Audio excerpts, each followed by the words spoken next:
Chapter 21, Old Photos. Duke broke into the enemy camp, killing like a tiger entering a flock of sheep.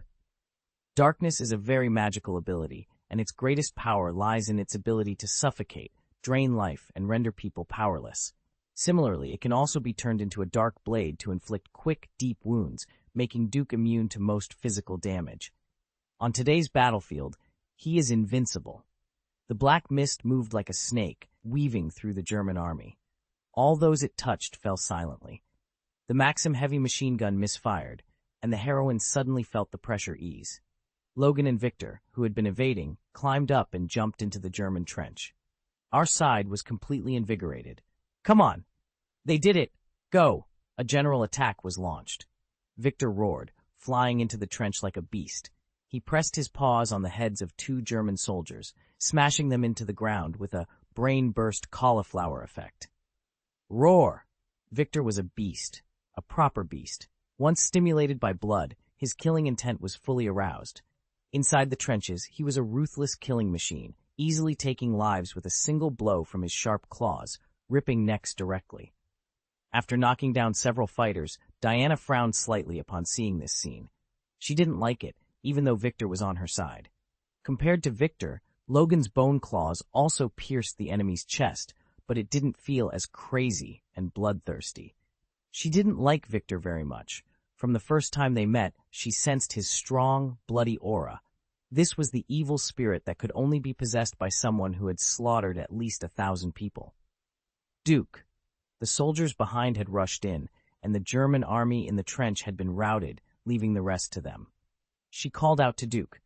After Duke put down the German soldier in his hand, he flew over. In the form of darkness, he could transform into an invisible mist or a human form. In human form, he had no facial features, just a black mist in human shape. He could also mimic various shapes, such as dragons, black dragons, and so on. But that was just for show, only to have a scary effect. "People are running over there, Diana said, pointing to a passageway. "That's Feld over there?" "Ah! Then open the way. Carlos, Logan, Victor, follow." "Understood. Go!" Diana made a big leap, like the Hulk, flying nearly 100 meters away, as if there was no gravity. Although Dotson Carlos couldn't do that, her quick movements still made her very brisk, so she crossed the trench and followed. The 2 brothers watching this scene clicked their tongues in various ways. Is this the daughter of Zeus? Just now, they saw a god being suppressed by heavy machine gun bullets and were a little speechless. A god afraid of bullets? Bullets can kill even gods, so why fear Ares? But looking at it now, it seemed she hadn't used her full strength. Shaking their heads, the 2 followed. As for Duke, they had already fought and felt the power of darkness for themselves. When darkness grabbed their necks, they lost their strength instantly, as if their energy had been drained. Their mutant abilities allowed them to fight back, but ordinary people would definitely be drained of their strength and die from exhaustion. Steve looked at the 4 leaving, gritted his teeth, and called out, "Let's follow. Go!" He could see that his series of indifferent decisions had minimized Diana's affection for him. But that was for the mission. No, he had to find a chance to explain. Samir at the back glanced at the old man, then shook his head secretly. The old man wanted to catch up with the goddess. It was difficult. Although he still didn't know Diana's full capabilities, he knew enough to understand the challenge ahead. True identity. It's not surprising to say that she is a goddess. Well, a real goddess, not just the one in the brochure. "You stay here. I'll go first," the heroine instructed the team of 4. Duke knew that with her superb fighting skills, this group of German troops was no match for her, but he still followed to fight by her side. Of course, he was just there for support, not to steal Diana's thunder. This could be considered a bit of experience for the heroine, although it was nothing significant. Duke also needed the experience. In front of the big clock tower in the center of Feldtown, an armored combat vehicle was unleashing a barrage of firepower, with a cannon on top and a Maxim heavy machine gun below. Diana knew that this vehicle posed the greatest threat to her. Her shield was accidentally blown away by a shell, and she was furious. She ran a few steps and slammed into the vehicle. Boom! The extremely hard armored chariot was dented from the impact. Logan, who had just taken down a German soldier nearby, was stunned. Hiss, can you do it? What? Victor turned his head and glanced, equally dazed, as Diana picked up the armored combat vehicle, threw it several meters away, and it crashed heavily to the ground. Cough. Just kidding. Oh crap. Distracted, he was hit on the shoulder by a bullet. Victor angrily tore the shooter apart. This scene frightened the team of 4. Steve, Samir, Charlie, and the chief were all speechless. None of them had time to act, as the remaining soldiers were dealt with by Duke, Logan, Victor, and Doubtson Carlos. Duke suddenly remembered he still had some talent to spend. Bang! A villager fell in response. Diana, over there! Duke pointed to the clock tower. Sniper! Bang! Another shot, directly hitting Duke. Of course, Duke was fine, still looking at the sniper with a dark expression. Damn, what the hell is that? Boom! Another shot. You're still in good spirits, aren't you? Diana! Duke made a clasped hands gesture. At this moment, the two were in sync. In the original plot, Steve, Samir, and the chief carried the iron sheet to help Diana up. Now, Diana stepped on Duke's hands and jumped with his strength. Although he could have dealt with the sniper himself, this classic scene had to be repeated, no matter what. Boom! The top of the entire bell tower was knocked down by Diana, sending up monstrous billowing smoke and dust. Cough! Is it okay? Victor was dumbfounded. This was so powerful that it directly knocked down a building. It should be fine, Logan said. As the smoke and dust dissipated, Diana appeared on top of the bell tower. Looking at the townspeople below, who were so happy that they applauded, cried, and hugged their relatives, she felt happy for the first time. It was a great feeling to do your best to help others and receive so much gratitude. Click. Thank you. It's my honor to take pictures for you. Thank you very much, said the old photographer, trembling. An old photo remained, and it was no longer just the 5 people from the original plot. On Diana's left were Duke, Doubtson Carlos, Logan, and Victor, and on her right were Steve and the others. End of this chapter. Chapter 22, The First Follower. It's getting cold in Harbin. Just now, when the heater ran out and I went to let the air out, a stench of rotten garlic hit my nostrils. I felt instantly sick and dizzy. Even now my chest still feels a bit stuffy. How does it feel to be a hero? Duke asked as he withdrew the darkness. He still had rejection on his body, reflecting the enemy's attack. God knows when a bullet might be shot from some dark corner and go through his head. He always had to be on guard. Great, I love being thanked, Diana laughed. You did it. Yeah, I did it, Diana said, turning her head to glance at Charlie, who was leaning against a telephone pole not far away, looking dejected. He said he shot for so long, but he actually doesn't know how to use a gun. Duke shook his head. Just be yourself, Diana. Not everyone can live the way they want. In fact, he was also curious about Charlie. He claimed to be an excellent sniper, but in his memory, the guy in the movie didn't seem to have fired a single shot. You might think he's just a liar, in it for Steve's little money. But a guy who isn't a soldier going to the battlefield? That can only end in disaster.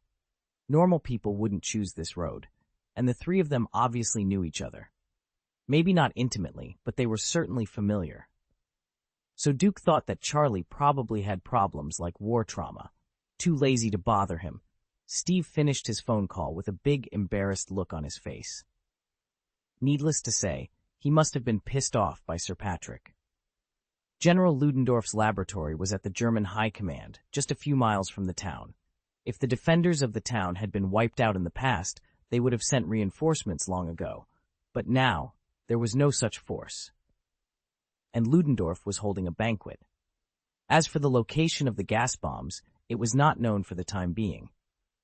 What's the matter? Diana asked, walking over. Sir Patrick refused to let us go to the German High Command on the grounds that the signing of the agreement could not be prevented, Steve said.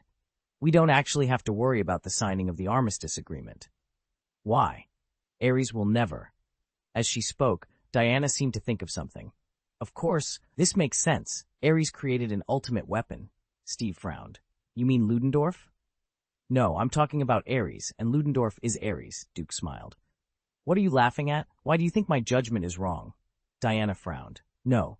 Of course, he knew that Ludendorff was not Ares, but Duke couldn't say it yet, so he asked, Ludendorff's title? General, Steve replied. Above the general? Some knights, various ministers, prime ministers, and the emperor, Steve said subconsciously.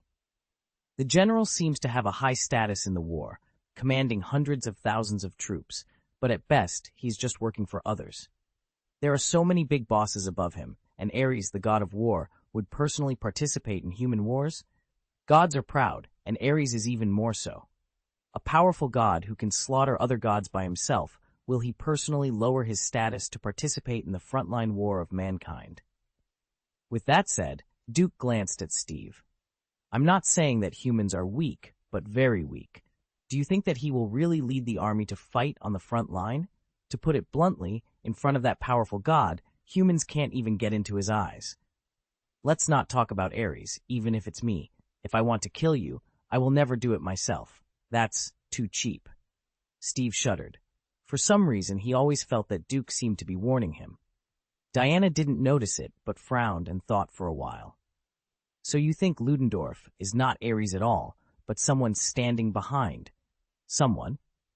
I believe that Ares aroused the greed in the hearts of mankind and provoked wars, but he would never lead mankind to war. You must know that it is not difficult for a powerful god to manipulate events from the shadows. God to seduce and fall an emperor. The boss above spoke. Come on, why don't the younger brothers hurry up and move quickly? That Ludendorff is probably just a pawn. Duke said. It was only then that the two realized that Ares could not be defined in the usual sense. It was not difficult for a god to manipulate the emperor. Then Diana was confused. What should we do next? Continue to move towards the headquarters. I believe that Ludendorff is definitely an important pawn, as well as Dr. Poison. As long as they are killed and the gas bombs in the headquarters are destroyed, I think Ares will definitely show up, said Duke. The two pondered for a while, and Steve nodded. Okay, anyway, there is no better plan now.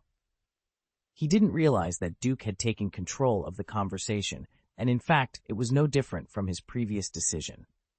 Into the night, the bonfire party, Duke and Diana sat side by side, while Doutzen Carlos stood nearby, keeping watch, perhaps due to his background in the guard. Is that dancing? Diana asked. Right, Duke replied. They're just hugging and rocking. Maybe what they want is not just to hug each other, Duke raised his eyebrows. Just then, Steve wanted to come over to talk, but Duke gave him a stern look, sending him back. Diana just laughed and didn't speak. She understood everything, but hadn't really experienced it. Samir ran around carrying wine, like a waiter. Oh, respectable mage, would you like a drink? Duke took it with a smile. Unexpectedly, Samir knelt down directly. What are you doing? Duke asked curiously. Please, accept my allegiance. Samir's eyes were full of fanaticism. Allegiance? You want to rely on me? Duke was puzzled by the Western custom. A follower, Diana explained. Oh, Duke understood. It was similar to the entourage around a knight, the swearer, the loyalist. Duke was curious. You want to be loyal to me? Why? Is it because of magic? Yes, you opened a bright door for me, leading to a new world. Thrilling, exciting. It is another brand new, I have never touched, a completely different life. I would love to know about it. Please accept my allegiance. I, Samir, swear to God, but there is a thunderbolt of betrayal. As he spoke, he patted his shoulder and made a complicated gesture. Duke couldn't understand. Was this a ceremony to swear allegiance? He didn't speak. He was thinking. In the future, he was destined to become a Dharma god, and some things couldn't be done by himself. He needed a clever errand runner. And Samir was smooth enough to fool people into believing his royal status in the tavern. This ability was unusual. It's just that he obviously wanted to learn magic. Could this systematically inherited magic be taught to others? Hey, system, can magic be passed on to others? End of this chapter. Chapter 23. The host didn't ask. To be honest, when Duke saw this face, he didn't think of Samir from Wonder Woman, but rather the communicator from G.I. Joe, The Rise of Cobra. Although the movie is 10 years old and Duke doesn't remember the character's name, he recalls that the communicator was a highly efficient expert. With him in the headquarters, communication was smooth and victory was assured. In both films, the character was smart and smooth. A follower? This could indeed be considered. After all, living in this strange world from 100 years ago, Duke needed a local person as a guide.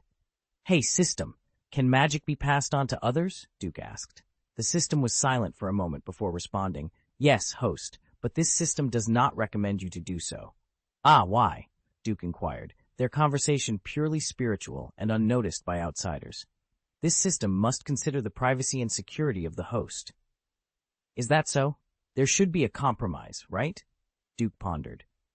Despite being a time traveler, he still considered himself a good person. Although he could deceive Samir and use him as an excuse to test him for the rest of his life, Duke believed that hard work would pay off. He couldn't bring himself to deceive people. It is recommended that the host teach followers with a loyalty of 90 or more. 90? Duke questioned. Yes, host. If the loyalty is lower than 90, there is a risk of betrayal. As long as the loyalty reaches 90, unless controlled by a powerful spirit, it will never betray. Well, how do you see loyalty? Duke asked. The host killed 42 German soldiers today, including 2 sergeants, and gained a total of 326 talent points. In addition, you acquired the talents Pistol, Slight Success, and Rifle. Enter the room. Talent points are enough. You can search for Eye of Reality in the magic classification of them all. Duke didn't rush to buy magic, but asked curiously, how do you calculate your level? Slight Success and Enter the Room. Duke didn't expect the system to be so literary. The voice was very neutral, and Duke automatically defined the system's gender as female. There are 5 levels in total: First Glance, Slight Achievement, Breakthrough, Proficiency, and Pinnacle. Sure enough, it was literary. Well, that is, the early stage, the middle stage, the late stage, the peak, and the consummation. There were very few pistols on the battlefield today, and most of them were rifles. Rifle, Enter the Room, was normal. Maybe one of the 2 sergeants fell? While Duke was still thinking, Samir was still half kneeling, his heart pounding, fearing rejection. If he was really rejected, then life would be worse than death. Having seen the mysteries of the magical world, he certainly would not choose to enter the treasure mountain and return empty-handed. Almighty God, bless me. Eye of Reality was easy to find. Only the talents that could be exchanged were highlighted, while other skills that exceeded the existing talent points were dimmed. It actually needed 300 talent points? That's bad. Change it. Duke discovered that the Eye of Reality not only allowed him to see loyalty, but also had other uses, such as seeing through the enemy's camouflage and gaining insight into their weaknesses. It is suggested that the host should not purchase too many spell skills at this stage. Why? Duke asked. The talent magic from the host's lottery is a passive type of growth. It will automatically upgrade as the host's level upgrades. However, the spells purchased and the talents acquired from the outside world require the host to spend talent points to upgrade. Maul spells will be fixed according to the rank of the host after purchase, such as Eye of Reality, which is now at the peak level of the hero level. Damn it! The system cheated me, Duke exclaimed. The host didn't ask. Duke started, but then decided to let it go. Forget it, don't be angry. Anyway, the Eye of Reality is also very useful, but it's a pity that you can't see through. Otherwise, hey! Does it mean that the current Eye of Truth can only see through people below the peak strength of the hero level? Yes, host. This is so. It feels like the score has dropped a lot in an instant.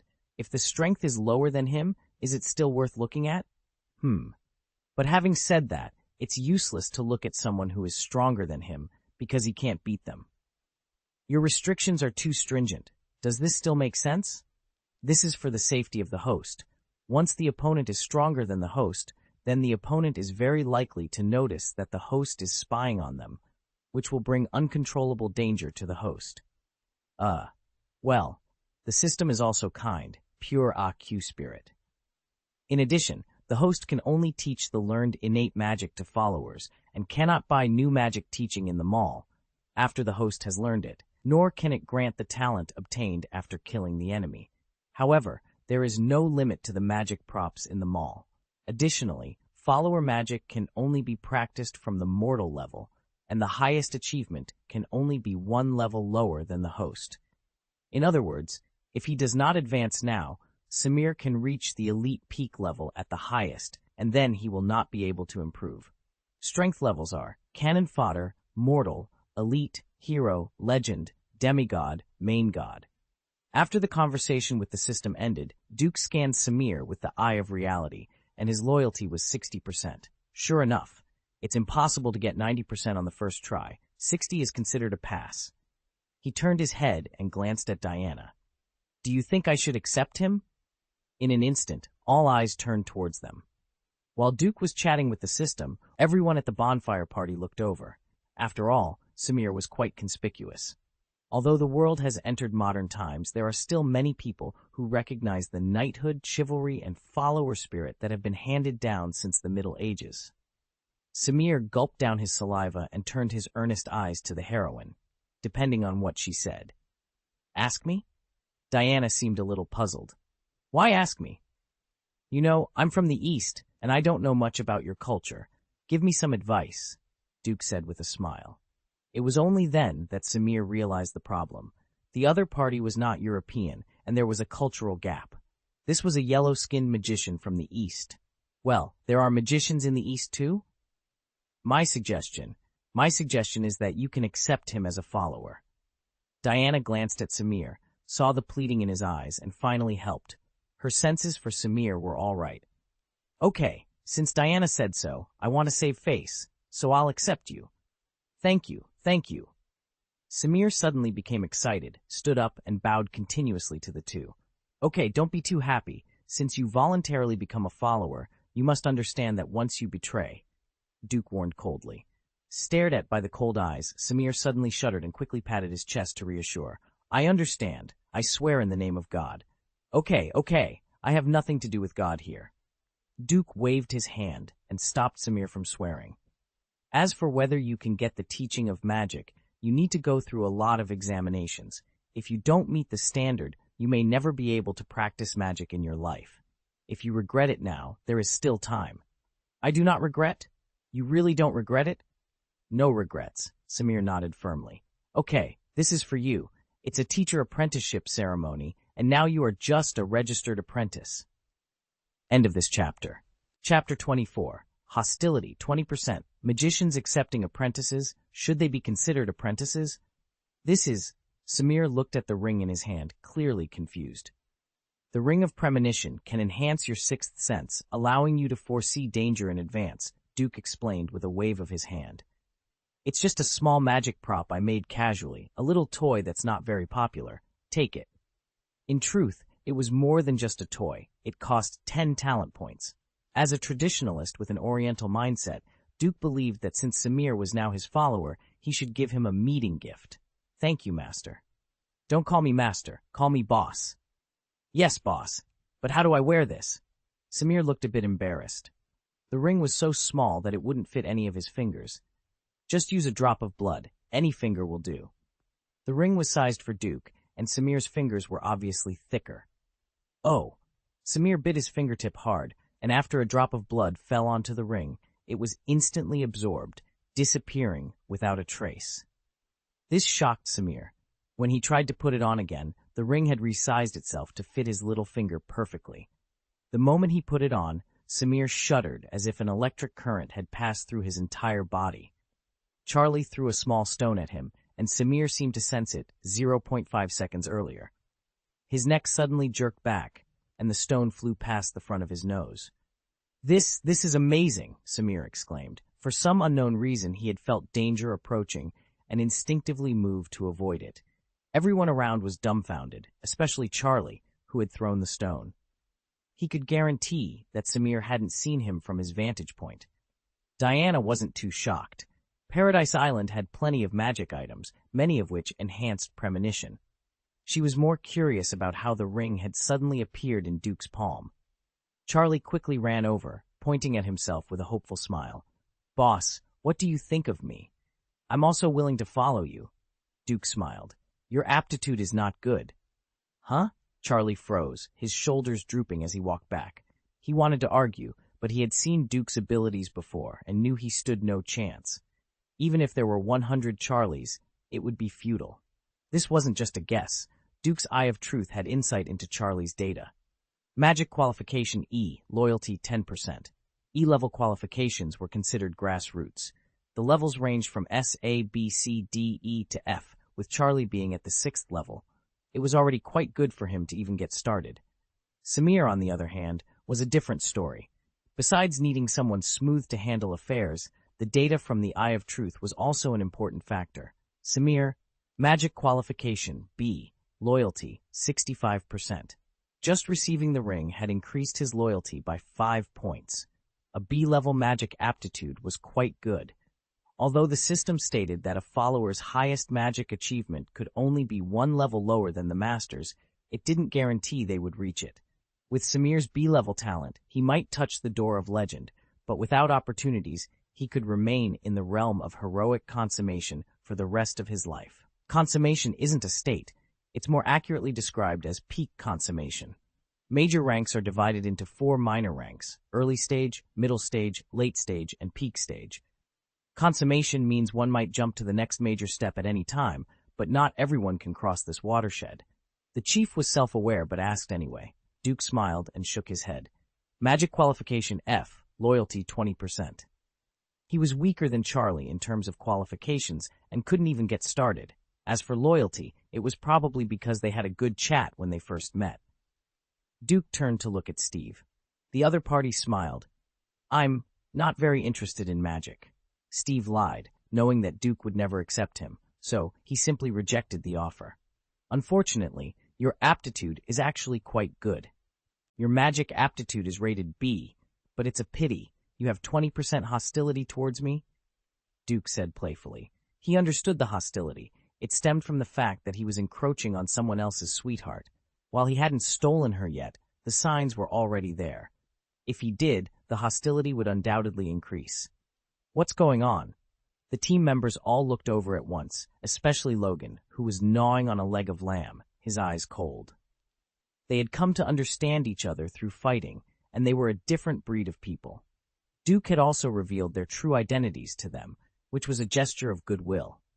They weren't exactly friends, but they were certainly partners. As for Victor, no one knew where he had gone. Diana frowned slightly and looked over, while Doubtson Carlos's eyes sparkled with excitement. She had long wanted to kill Steve since their time on Paradise Island. She placed her hand on the hilt of her sword, praying silently, "Make a mistake soon, make a mistake soon." "Ahem, I don't know what you're talking about. What kind of hostility? 20%. How did you calculate that?" Steve was embarrassed. He was indeed upset with Duke, but the hostility was more jealousy than anything else. "That's right, 20% is just a warning. Once it reaches 50%, then it is real hostility," Duke explained. He pointed to his right eye, which suddenly displayed a bright magic circle composed of purple magic runes. "This is the magic Eye of Truth, which can see through all illusions." Steve's face turned red, and he didn't know where to put his hands. Diana frowned. "Okay, I'm just joking with you. 20% hostility is nothing. At most, it's jealousy. But you have to be careful. Once it breaks through 50%, it's real hostility, and I will destroy you humanely. I am someone who will do everything possible to eliminate evil, and I will never allow people who hate me to exist around me," Duke sneered. "Ahem, just kidding." I'm gonna sleep now," Steve said, turning around in a panic and almost tripping over his own feet. "Cut!" Doubtson Carlos expressed her frustration at not taking the opportunity to kill Steve. "Steve," Charlie called out, "wait for me." He and the chief quickly chased after him. Samir also wanted to follow, but paused to ask eagerly, "Boss, what about my qualifications?" "Same as Steve," Duke replied. "B?" Samir grinned excitedly, but soon became confused again. "What level is that?" "There are 7 grades, S, A, B, C, D, F. You are ranked 3rd. "Wow, that's not bad." Samir twisted excitedly, then apologized. "Boss, Steve, he isn't serious. I'll go and persuade him. Don't take it to heart." "Go," Duke waved his hand casually, not taking Steve seriously at all. "Hey," Samir said, concerned for his friend. He didn't want to see his old buddy go down a path of no return. The goddess was out of his league. He should just marry a local woman. They weren't from the same world. "Logan," Duke called out. "Is something wrong?" Logan responded. "Why haven't we seen Victor?" "Him? Don't worry about him. He's probably off being cool again." End of this chapter. Chapter 25, First Blood.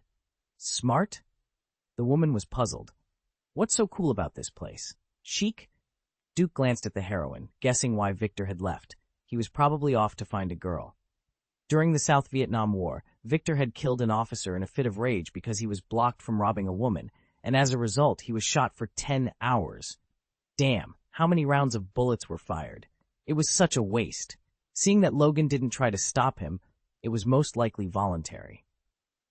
Is this leg of lamb delicious? Duke didn't want to continue on this topic, as it always reminded him of the plot where Steve stole the heroine's first blood. He couldn't help but think about it, so he simply changed the subject. It's not handled well. The smell is very strong, Logan said, continuing to tear at the leg of lamb. Then why are you still eating it? Because this is also an expression of the townspeople. If they don't eat it, they will feel bad, Logan replied. Do you know if this is the only sheep left in the town? Duke asked. Due to the occupation by the German army, there were almost no living things left in the town, except for people. The sheep, chickens, pigs, etc. were all slaughtered. The food was only some potatoes, carrots, and coarse bread such as barley and rye, and the milk was undrinkable. All the cows were killed for their meat, and the only sheep that produced milk was now on the grill. Oh, and a few horses. The Germans would have slaughtered them long ago if they hadn't been used for pulling goods. Duke saw with his own eyes that the townspeople were drooling while watching Logan and Victor bite into the meat, and the reluctance in their eyes was evident. I know, Logan said. Then why do you still want to eat it? This sheep was not slaughtered by the townspeople, but by Logan and the others. Otherwise? The mayor of the town held my hand and insisted on giving a reward. I felt sorry for not accepting it. This town is too poor, and there was nothing left after being looted by the German army, except for the sheep. Should we kill the horses? Logan shook his head. Compared to sheep, horses are more useful to them. Sheep are used for food. The wool is gone, the goat milk is gone, and the rest is mutton. Maybe your approach is right, Duke sighed. This is the cultural difference between the East and the West. You Orientals are not hypocritical, it's humility. Have you ever been to the East? It's not hypocrisy, it's humility, Duke said with a wry smile. No, but I've seen many Orientals. Westerners are more hypocritical, right? Logan paused, then nodded. That's true. As far as the United States is concerned, Washington, D.C. is even dirtier than the slums. The Philadelphia Mafia controls the entire city, and even the police and military there listen to them. Americans, well, it sucks to live with a mask of hypocrisy every day. Diana frowned. Isn't that hell? Hellier than hell, Logan replied. Duke glanced at Logan, who had already gnawed the leg of lamb clean, and said, You are an old antique of a century. Tell Diana some experiences that must be paid attention to. Diana suddenly became interested. After leaving Paradise Island, she couldn't find her way home. After this war is over, she is destined to stay in the human world, and she has no experience in this regard. Logan first glanced at Diana, then at Duke, and curled his lips with a smile. If you are a long-lived type, then you have to change places to live, at least every 20 years. But I suggest changing it every 10 years. Because your face, that never ages, is destined to attract the attention of others. Duke nodded. He knew this. It is actually very easy to change places. In this era, forging an identity is much easier than in the future, because today, without the internet, it is difficult for you to be found out. For example, Logan ran from Canada to the United States and then to Western Europe. He didn't know how many residences he had changed. Also, try to stay with similar people as much as possible, and reduce the time you spend with.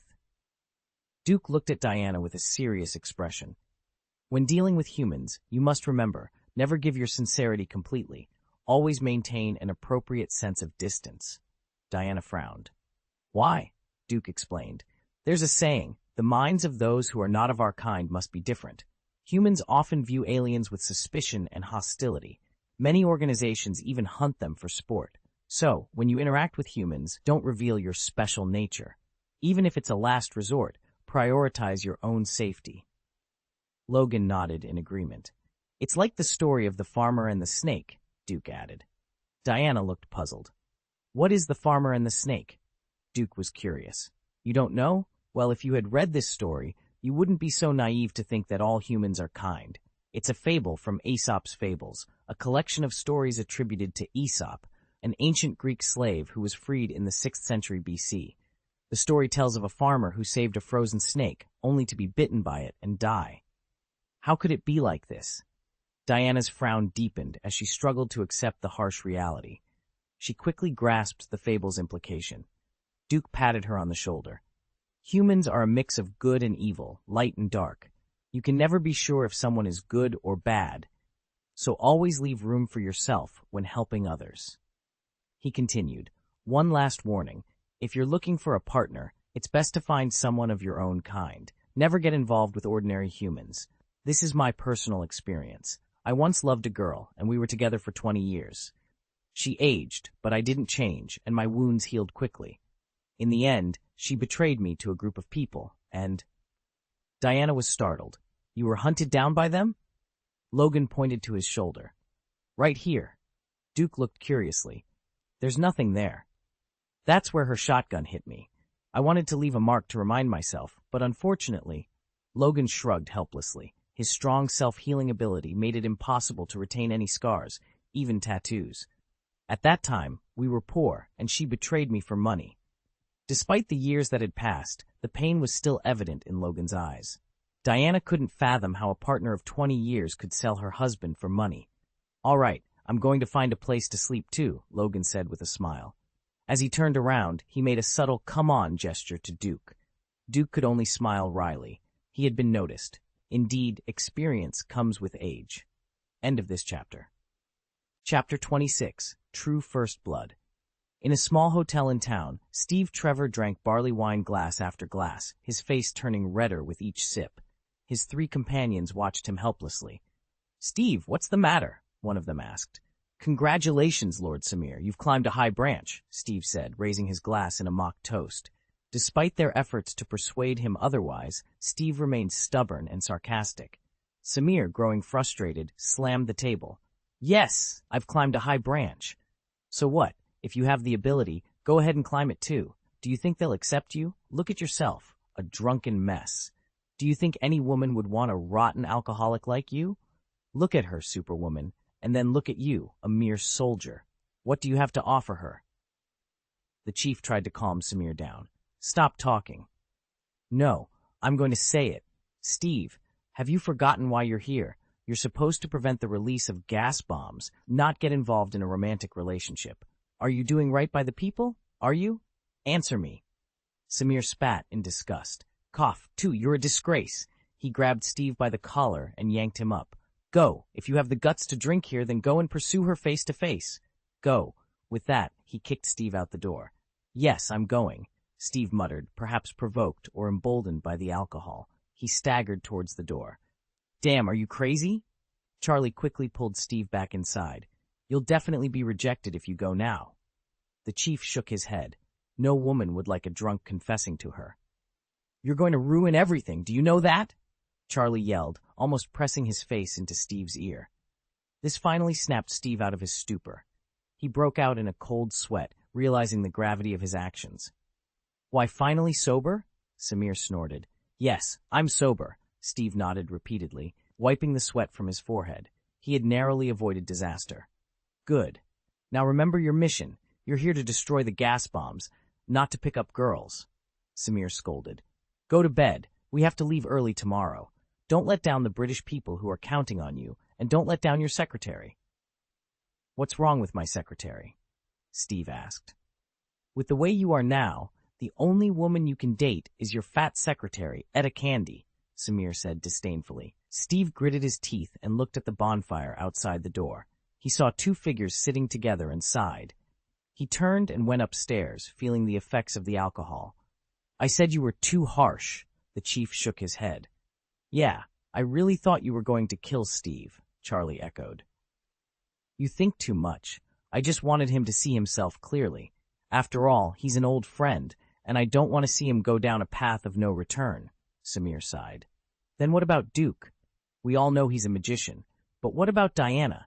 Seeing how she fights, she doesn't seem like a magician," the chief wondered. "I don't know, but Diana is definitely more powerful than the boss, and by far," Samir shook his head. He glanced behind him and then went upstairs. "Let's go and rest. It's been a tiring day." "Yeah, rest. Charlie, you go with the chief. You snore in your sleep. As if you don't, If you say that, then our brotherhood is over. That's the boss's business. It's not for us to worry about. True.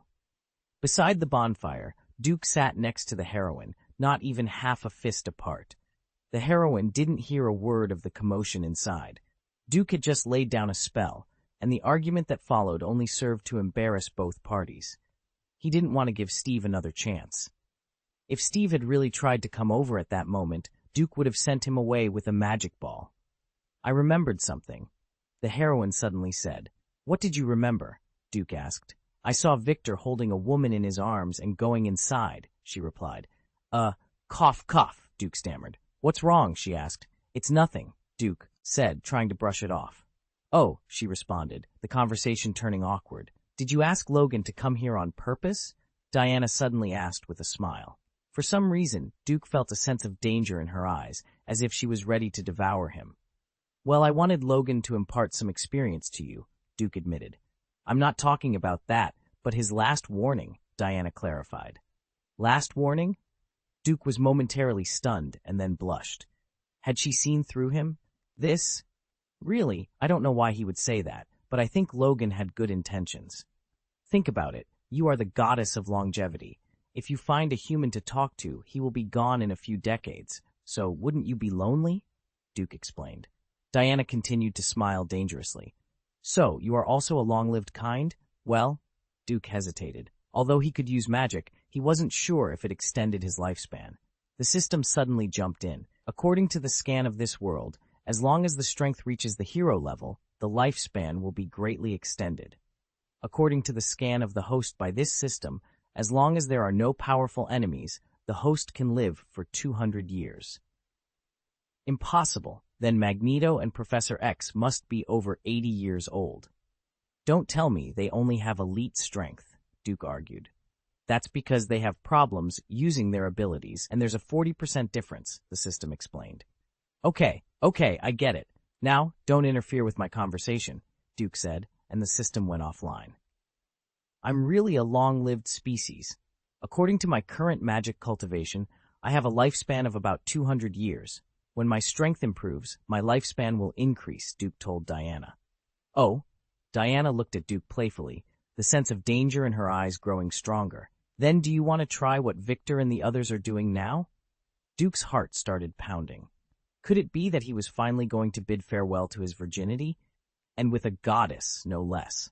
A real goddess, not the kind from a small movie. Was he about to experience his first true love? If it were Gal Gadot, he might be embarrassed but not so nervous. But this was the daughter of Zeus. Was he really about to overthrow a god? His excitement grew, and he felt a little blood trickle from his nose. End of this chapter. Chapter 27. Brothers come together and kill me. The next morning, as the first ray of yellow sunlight shone through the window, Duke woke up. He lay there without moving, feeling the lingering warmth around him. His mind was in turmoil. How could he have just pushed Zeus's daughter away? To be precise, he was the one who got pushed. Reflecting on the battle of the century from the previous night, Duke had the urge to cover his face. He was completely outmatched, which was quite embarrassing for a Chinese gentleman. Not only was he pushed back, but he was also overpowered. But what could he do? She was a warrior, and he was just a weak magician. In close combat, magicians inherently lack an advantage. Although he wasn't a pure magician, the heroine was a pure warrior and the strongest female warrior on Paradise Island. If she hadn't broken him in half, it would have been a miracle. Hey, it seems I need to exercise more, he muttered to himself. Unfortunately, there were very few spells to enhance physical fitness in the mall, so he would have to find other ways to improve. The door creaked open, and Duke quickly lay back down, pretending to be asleep. As the door opened and closed again, a pleasant fragrance filled the room, reminiscent of the ocean-style scent from the Hilton Hotel in his previous life. His nose twitched involuntarily. Stop pretending! Get up! Diana's voice called out. Busted. Duke sat up awkwardly, not bothering to cover himself with the quilt like in the movies. After all, everything that should have happened last night had already happened. And he was a man. That kind of thing was usually done by women, right? Diana's hair was still a little wet, probably from washing it. Even goddesses had to maintain their image. How was I last night? Duke asked hesitantly. It was his first time, and he had no idea how he had performed.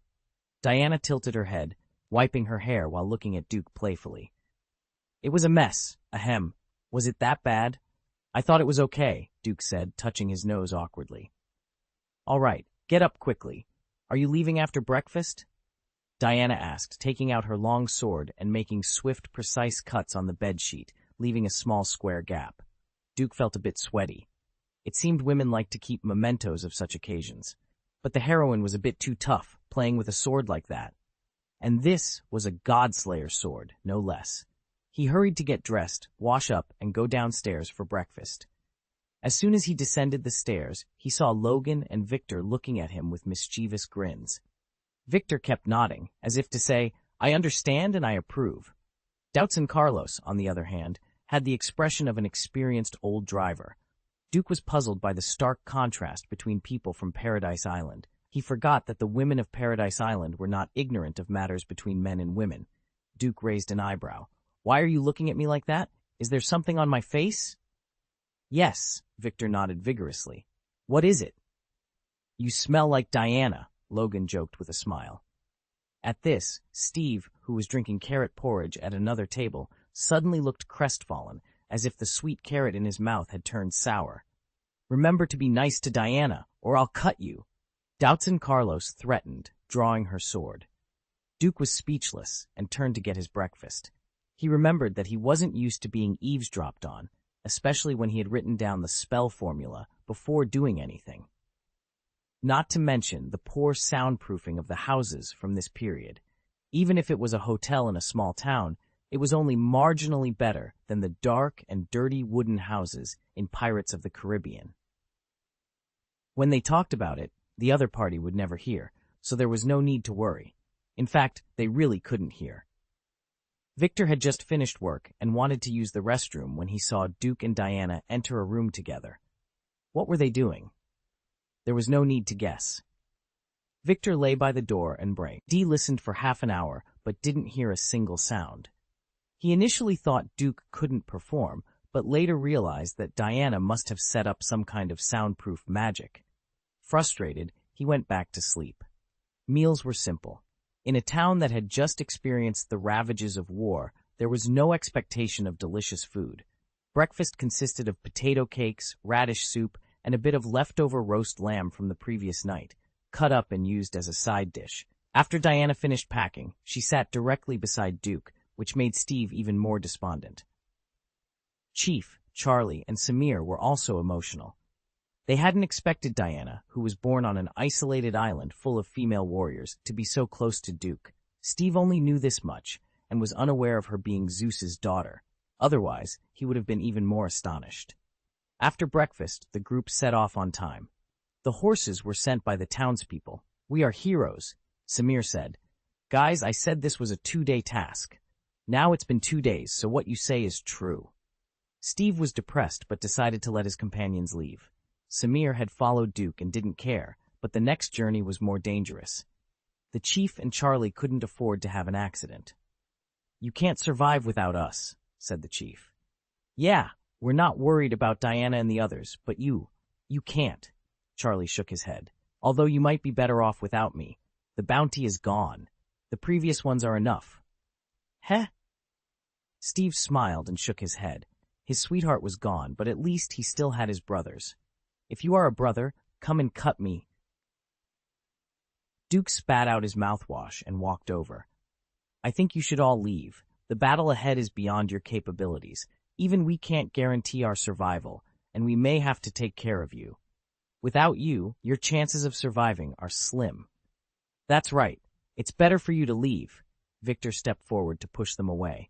He didn't want to bring along any liabilities. It's also for your own good, Logan added. The next task didn't require pretending to be a German officer and infiltrating a banquet. With their strength, it wasn't difficult to get in. Moreover, Ludendorff was not an opponent at their level. They only needed to be cautious of the god of war, Ares, who could appear at any time after Ludendorff was killed. Of course, Duke also had the intention of stepping on Steve one last time. This was Steve's task from the beginning, and now he was leaving. Was he so irresponsible? Duke wanted the heroine to see Steve's true nature. At this point, he would not allow a single mistake to appear. End of this chapter. Chapter 28. Do you want him to die? Leave. Don't die in vain.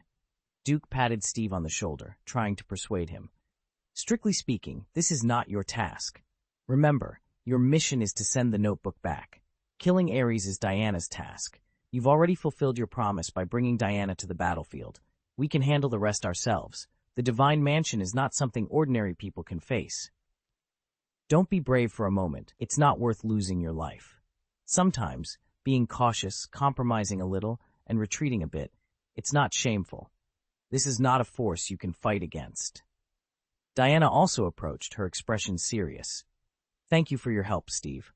I couldn't have gotten here without you, but Duke is right. The next battle, you might die. It's okay to stop here. That's right. Hurry up, chicken, Doubtson Carlos added, his tone always full of hostility. Steve remained silent, deep in thought. Why did he set foot on this point of no return in the first place? It seemed he had fallen in love with Diana, but there was also a part of him that didn't want to break his promise. The mission involving the poison gas was his responsibility. But if he really thought about it, what did it have to do with him? Even if the mustard gas was thrown at the front line, it wouldn't poison him. It wasn't a task assigned by his superior officer. He had come here on his own, and the ultimate goal was really a god of war. He couldn't even beat Duke, so defeating the god of war was out of the question. Moving forward might mean death, but retreating would ensure survival. However, for some reason, he didn't want to quit. It wasn't just because of the woman he liked, but because of the courage in his heart. If he backed off this time, he might choose to back off and escape when faced with danger in the future. It was a nasty, dreadful cycle. He couldn't let that happen. Slapping Duke's hand off suddenly, Steve shook his head and said firmly, "No, I must go. What Samir said last night was very correct." Huh? Samir was stunned. Is it related to me?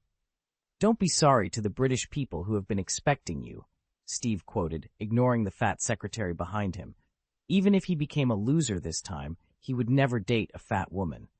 Duke wasn't angry when his hand was slapped away. Listen to me. The British people don't expect much from you because they don't even know who you are. Also, you're obviously an American. If you need to apologize, it's not to the British people. Ha, interesting, Victor laughed directly. Logan also smiled and shook his head. Hey, are you American? Samir was taken aback. America? The chief's reaction was intense. His home had been given to him by the Americans, but he quickly calmed down. He couldn't judge everyone based on one person. Steve's secret was revealed, but he didn't care too much. He would go back to his team after the war. No need. I won't run away. Although I can't beat Ares, the god of war, I must get rid of Dr. Poison. I can't allow her to live and continue to poison the world, Steve said. Ch-ch, suicidal. Doubtson Carlos sneered. Good. Duke clapped his hands and praised. You are brave. I admire you. With that, he turned around and got close to Diana. Honey, can I share a horse with you? I don't know how to ride a horse. Okay. Diana agreed, and the two of them moved on, their close friendship evident. Steve's face darkened again. Damn it, I just want to stimulate you to death, he thought. Duke was contemplating. Should he let Steve die when they reached the German High Command? It seemed very feasible. In the end, however, Duke rejected the plan. Diana wasn't stupid. What if she suspected that he had killed Steve and felt a rift in her heart? It wasn't worth killing Steve and breaking up with the heroine. Diana was not oblivious. She was far from stupid. How could she not notice Steve's interest in her? However, after a series of disappointments, she ultimately chose Duke. Firstly, Duke was the first Mall, she encountered. Secondly, Logan had mentioned that they were the same kind of person. Thirdly, she was intrigued by Duke's secrets. As they traveled through Europe, Duke preferred to stay at the back, not wanting to sit in Diana's arms, but his hands were firmly around her waist. Steve, who was initially at the back, felt a pang of jealousy upon seeing this and rushed to the front, hoping to avoid the sight. Duke smirked, thinking, "Oh, you want to compete with me?" Soon, the group arrived at their final destination, an ancient German army castle. "Stay hidden," Steve whispered, crouching in the bushes as a vehicle passed by. "How do we get in?" someone asked. The The guards at the gate are easy to distract, Steve replied. But walking in so brazenly would definitely look suspicious. I can go, Diana offered. No, it's too dangerous, Steve objected. Dangerous? Diana frowned, puzzled by the notion. Duke, unable to hold back, interjected, Hey, stop hiding like this. They can't see us. How is that possible? Steve began, but then he noticed a circle of black and purple light around them, resembling some kind of mysterious text. He had seen this before on Paradise Island when it was used to save Antiope. Although he didn't fully understand it, he knew it could snatch back a soul favored by Satan, which was extraordinary. Seeing that the vehicle passed by without noticing them, Steve stood up awkwardly. Eventually, they found a car and drove with Samir, continuing as usual. Despite the absurdity of the situation, Duke couldn't help but admire Steve's determination. Chief, we need to familiarize ourselves with the terrain to plan our attack and defense, Charlie suggested. What do you think, Diana? They turned their heads, only to find Diana, Duke, Doubtson Carlos, Logan, and Victor missing. On the other side, Diana asked, How do we get in? Get in. Why would we go in? Duke shook his head, recalling the amusing scene when Diana attended a banquet, snatched a lady's dress, and hid the god-killer's sword in her back. Despite the obvious hilt, she walked in unnoticed. Even when Ludendorff danced with her, he didn't realize it while holding her waist. It was too much.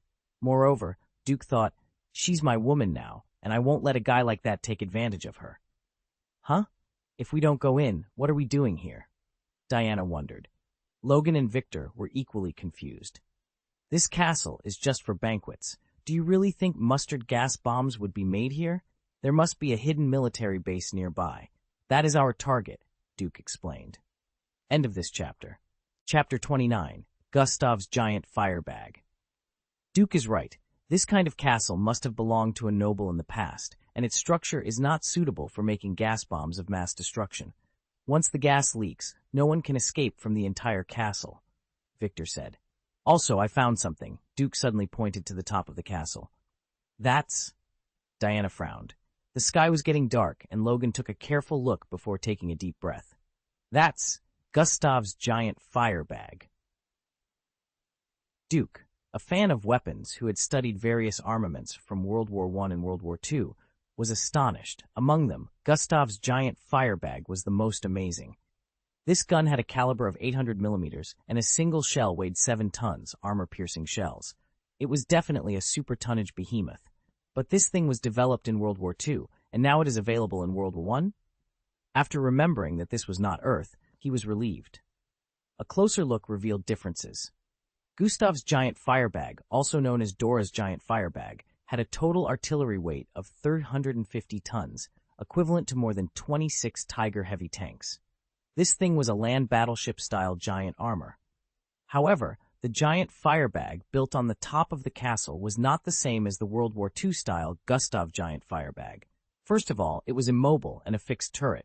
Secondly, its barrel length and caliber were much smaller than those of World War II. It could be said to be a simplified and reduced version of Gustav's Giant Firebag. This thing is very powerful. Diana frowned. She didn't know much about it, but the ultra-thick caliber and ultra-long barrel all showed its power and arrogance. She had been blown away by the shells of the armored car yesterday, and this diameter was 10 times that of the armored car. If it hit her, she wasn't sure if she could handle it.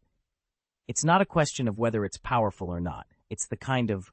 Ahem, Diana, look carefully at its orientation, Duke said, sweating a little, almost making a joke out of habit. The more she looked, the more startled Diana became. Finally, she opened her eyes wide and her mouth dropped open. Is that the direction of Feldtown? The small town where they had been yesterday. In the original plot, General Ludendorff fired a cannon and poisoned all the townspeople in Feld. In fact, the foreshadowing for Steve's death had already been laid here. He broke into the mustard gas. Although he only tried it on the edge, he also breathed in a lot of mustard gas. This thing was deadly, and it could be said that there was no cure for it in this era. Even if he didn't fly the plane into the sky and explode, even if he survived by chance, he would become deformed. Mustard gas was an erosive, poisonous gas, making a person look like a highly burned and rotten individual. Logan also showed a sad face. The maximum range of Gustav's giant firebag is said to be 38 kilometers. This one is obviously simplified, but the landing point is enough to hit the town of Feld. Shit, Amantha. Victor's mouth twitched suddenly. Amantha was the one who had been with him last night, and now Victor was still human. When he thought that the woman he was with last night was about to die miserably, he immediately became angry. "Are you sure they're going to fire?" Diana asked. "Are you sure they don't know that Feld Town has been rescued by us?" Duke didn't answer, but asked rhetorically. "The town of Feld is only 10 hours away from here, and it belongs to the frontline defense of this last position. They will definitely know about it," Logan said. "Isn't this cannon aimed at us?" Victor said suddenly, "It's very possible. If the situation in Feld's battle is stalemate, the opponent will get the news in time and then fire to level the entire Feld's front line. It's a pity that they ushered in a different enemy, and the battle situation is very short. In the end, they probably didn't get effective information," Logan concluded. It had been a night, and Logan was growing increasingly concerned. "I don't know if they have a special method of communication, but if they do, they must know something has happened on the Feld front," he said. He speculated that they might have a system where contact is required within a certain period. If the other party fails to make contact after the time exceeds, it would indicate a problem. "Don't let them fire," Diana said through gritted teeth. "I have a way to prevent the shells from being launched, but if I do that, the shells will explode inside Gustav's giant firebag. If the mustard gas leaks, everyone in the entire castle will die horribly." Mustard gas, first used in World War I by the German army, was lethal. When it was first deployed, it killed 5,000 people within minutes. If the mustard gas were to explode, not a single living thing would remain in the castle. Steve and the others. Diana frowned. Steve and Samir had just gone inside. She subconsciously thought that Duke wanted to kill Steve, but since Samir was with him, he wouldn't kill his own followers, right? "I'm sorry, I just discovered Gustav's giant firebag," Duke said, shrugging helplessly. This was true. He had only just noticed it. The place where he had previously hidden was completely out of view. Several years had passed since the events of the movie, and he had long forgotten the plot. If he hadn't accidentally seen Gustav's huge firebag, he wouldn't have remembered that Ludendorff had also fired a cannon and poisoned a town's residents. Diana doubted him for a moment, but then dismissed the thought. From their current vantage point, the giant firebag was indeed hidden from view. "Are you sure they will definitely fire?" Diana asked again. "Uncertain," Duke replied. "Then, can we directly destroy the barrel?" she suggested. "Because it's uncertain whether they will fire, we can't damage the barrel. If Gustav's giant firebag is destroyed, Ludendorff will immediately know that the enemy has infiltrated. There are only 2 possible outcomes," Duke explained. "Which 2?" Diana asked. "First, Ludendorff could be frightened and hide in the castle, ordering the plane loaded with gas bombs to take off from the military base and drop them on the intended target.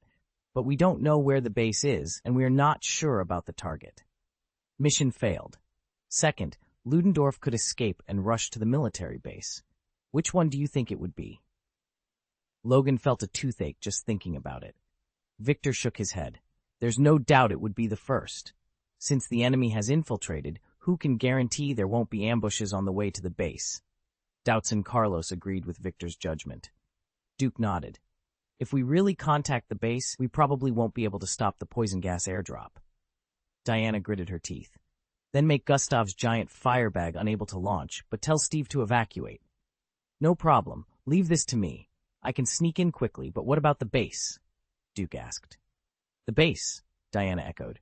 "If they do fire and it explodes, I'm not sure if you can see the castle from the base. If you can, there might be problems. Diana, I need you to fly around and look from a high altitude to see where the base is hidden. I don't think the base will be too far from the castle," Duke suggested. Diana gritted her teeth. "Okay," she agreed. End of this chapter. Chapter 30. The giant firebag exploded. "What about us?" Logan asked. "Are you going to give me wings to play with?" Seeing Diana grow wings, Victor was very envious. "Don't be ridiculous. Now is a critical moment, and you're not used to flying. What if you get exposed? After we deal with Ares, you can fly as much as you want, Duke said. Then it's settled. Yeah, Duke nodded and glanced at Diana. I'm going. Don't let me down, Diana said suddenly. There was a clear intention in her words. Was she afraid he would take the opportunity to kill Steve? He no longer had that thought. Why should a successful person destroy the Great Wall for the sake of a loser? Duke did not reply to Diana's words, but spread his wings and soared into the sky. Because he was fast enough and the sky was gradually darkening, the guards didn't notice anything unusual. Diana also flew up and disappeared into the darkened sky. I'm so envious, Victor muttered, curling his lips. Don't be envious. Go and join the chief first. Duke first flew up into the sky and then landed vertically on the top of the castle. There were no soldiers guarding here. Was it too childish? Sure enough, it was the last carnival. He immediately set up the spell. As long as the gun is fired, the barrel will explode. Standing at the top of the castle and looking around, he found that Samir hadn't entered the banquet hall, but was guarding the vehicle outside. As a driver and servant, Samir was naturally not qualified to enter. Duke waved a magic word in the air. Leave. It was a Chinese character. Samir was stunned for a moment, then turned his head to look around but didn't find anyone. However, he understood. Things seemed to change. The boss told him to leave, so he found an excuse to go to the toilet and sneaked away. As for Steve, he believed that the boss would have a way. Seeing that Samir had left, Duke also flew down from the castle. There was no need to find someone to change clothes with because he had an oriental face, and it wouldn't work well if he put on anyone's clothes. He incarnated in darkness, hiding on the ceiling in the corner where no one could find him. After searching around, he finally found Steve, who was actually chatting with Dr. Maru. Duke felt goosebumps all over his body when he remembered the plot's words of admiring Dr. Poison. She looks like that and still admires her? What he said against his will was really too good. He couldn't even admire it. A spell was issued. As long as there are people talking in this banquet hall, my voice can only be heard by Steve Trevor. To avoid other people named Steve Trevor in this banquet hall, Duke marked it on purpose. Steve, leave now. This place is going to explode. Steve was still drinking with Dr. Poison against his will when he suddenly heard Duke's voice. Steve, get out of here. There's a problem here. It's about to explode. If you don't want to be blown to ashes, get out of here. Duke continued to yell. To be honest, he didn't really want to save Steve. Although in the end, Steve did not hesitate to drive a plane full of gas bombs into the sky. Heroism is worthy of admiration. So what? To put it bluntly, does it have anything to do with him? Anyway, it is the land of crooked fruit that dropped the poisonous gas, and it is not in China. But no matter how much he didn't want to see this person, he still had to save him. Steve was taken aback. His first reaction was, what a bastard, Duke is trying to kill him. And then, why didn't the people around respond? The girls were soaked and the dances were danced. Did you hear that? What did you hear? Dr. Poison froze for a moment. Steve, you bastard, hurry up, it's crazy, this place is going to explode. It was indeed Duke's voice, and then he saw a cloud of black mist huddled in the corner. He suddenly frowned. Sorry, it seems that someone. As soon as he was called, he left without a second thought, ignoring Dr. Poison's puzzled gaze. Reuniting with the team, Steve asked, clearly dissatisfied, what are you doing? I was about to. Yeah, you were about to cozy up to Dr. Poison, Duke interrupted with a laugh. An ugly woman with a mask on her face, and you were going to approach her? Steve, I admire your courage. To go after a woman like that, you must be brave. Logan and Victor chuckled, while Doubts and Carlos looked on mockingly. Samir added, hey man, were you really going to get close to someone that ugly? Feeling uncomfortable under everyone's scrutinizing eyes, Steve hastily defended himself. It was just a plan. I was setting it up. Before he could finish, a sudden explosion rocked the top of the castle with a deafening boom. Thick, yellow smoke of poisonous gas cascaded down like a waterfall, enveloping the entire castle in an instant. Is this poison gas? Steve exclaimed, horrified. There was no doubt that anyone inside wouldn't survive. Inhaling the gas would destroy their respiratory system, leaving them gasping desperately for air. The more they gasped, the more poison they would inhale. Soon, a burning sensation would spread, both inside and out. Within 5 minutes, they would be convulsing on the floor, dead. Steve shuddered at the thought. If he had stayed inside, he would have been another corpse on the ground. Oh, shit! Victor realized the wind was blowing the mustard gas towards them. Run! Logan shouted. Duke, not expecting the plot to unfold this way, quickly sprouted wings. He grabbed Steve with one hand and Samir with the other, soaring into the sky. You guys are slow, Logan Victor. No need to rush. Doubtson Carlos, an agile fighter, was fast on her feet. Although she was bitter that Duke saved the 2 men and not her, she quickly jumped on a horse and sped away. Logan and Victor raised their middle fingers in unison. Damn! But their self-healing ability rendered poisons and anesthetics ineffective for more than a few seconds. Mustard gas, deadly to others, was just a minor inconvenience to them. The chief and Charlie, unable to catch up with the horses, ran desperately. Fortunately, the wind changed direction when the gas was 30 meters away, and it gradually dissipated. They watched in astonishment as Logan and Victor emerged slowly from the yellow mist, their mouths agape. At that moment, Diana descended from the sky. I found the location of the base, she announced. End of this chapter. Chapter 31. Ares appears. Ah! Oh, crabs! Duke exclaimed as he dragged Steve and Samir down from the sky. Steve's hair stood up from the wind, making him look like a character from The King of Fighters. Hey, Benimaru Nikaido, how are you? Duke teased, noting the resemblance if Steve were to wear tights. What? Steve was stunned. His heart had nearly leapt out of his throat from the sudden flight and fall. He smoothed down his bristling hair and asked, Are you trying to kill me? Hey, Steve, I saved you twice. Don't frame me. If I hadn't brought you out, you would have died in the poison gas explosion at the old castle. If I hadn't run with you, you would have been overtaken and killed by the spreading gas. A few scratches from branches, what about it? This is the woods. If I fly you out, you will inevitably get scratched, Duke explained, curling his lips. A little bit? Is this a little bit? Steve pointed to the red marks on his face from the branches. And, by the way, Diana, have you found the base? How's the situation? Duke interrupted, turning to ask Diana. Mentioning the base, Steve fell silent. It was important, after all. His anger was just from being whipped by the leaves, which made him very angry. Anyone would be angry if they got whipped by branches. And what does Duke mean by saving him twice? The poison gas explosion was caused by Duke. Is that a rescue? Even if Duke didn't fly with him, he could have run away. Charlie and the chief were fine. Although he couldn't outrun Duke, he was confident he could outrun them. So, it wasn't worth saving him at all. And why didn't Duke get scratched by the branches? Why didn't he keep it for himself? But when it came to the base, Steve could only sulk. Diana wanted to laugh, but had to stay serious.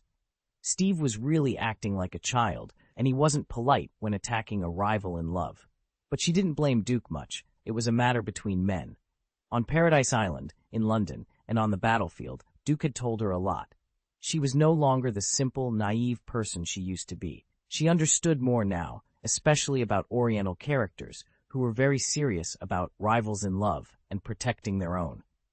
In the southeast corner, Diana said. Well, I guessed as much, Duke nodded. The wind direction here blew east and south, and the mustard gas was blowing south where they had just been. If there was a problem with the base, it ensured the gas wouldn't blow into the castle, which was very scientific. I tried, but I can't see the castle from over there. By the way, is Ludendorff dead? Diana asked, unable to see the castle explosion but guessing it. Yes, he was responsible for firing the cannon. He was with Dr. Poison, but the barrel exploded, and the poison gas. Duke shrugged, the result obvious. They were lucky, not killed by mustard gas, but by shrapnel from the blown barrel. Fortunately, they didn't feel the pain of mustard gas inhalation. They were smashed without feeling pain. What now? Diana asked. Her goal was Ares, and Ares was supposed to appear after killing Ludendorff. But Ludendorff didn't die at the base. He was blown to pieces in the castle. So how could they determine where Ares would appear? Go and destroy the base, kill the German soldiers who stop us, and destroy the poison gas. I believe Ares will appear. Or he has already appeared, Duke said, closing his eyes and tilting his head slightly as if to listen. After a moment, he opened his eyes. He appeared. Who, Ares? Diana immediately perked up. Yes, according to the magic flow, the person is in the southeast. Moreover, I sensed a familiar smell. Just like when I was in the London tavern, Duke said. London pub. Logan and Victor exchanged confused glances, but the others thought for a moment, their eyes widening, especially Diana. You mean Sir Patrick? Diana exclaimed. Yes, the feedback I get feels the same, Duke nodded. Diana felt a mix of anger and embarrassment. In the tavern, she had accused Duke, but now, she believed Duke wouldn't lie to her. If this kind of thing had been seen in the past, it would be known whether it was true or not. Sir Patrick? Steve frowned. In the tavern, Duke had said that this man was unfathomable and not a good person. He hadn't believed it back then, but now, his superior had become the god of war, Ares, in the blink of an eye. Logan and Victor became excited. That donkey-like Ares finally appeared. Let's go. Pick off his head and use it as a urinal, Victor laughed vulgarly. It's better to be more cautious, Logan advised, feeling that it was a god's domain no matter what. What? Diana asked. Go. Duke spread his wings again, grabbing Logan with one hand and Victor with the other, and flew into the sky. Diana glanced at Steve and the others, then dragged Doubts and Carlos up to follow closely. The 4 people who stayed behind stared wide-eyed. Chief, what shall we do? Go home and sleep, Charlie suggested. Steve, we should follow, Steve decided after a moment of thought. There were gas bombs there, and that was his task, so he got on his horse. Okay, together.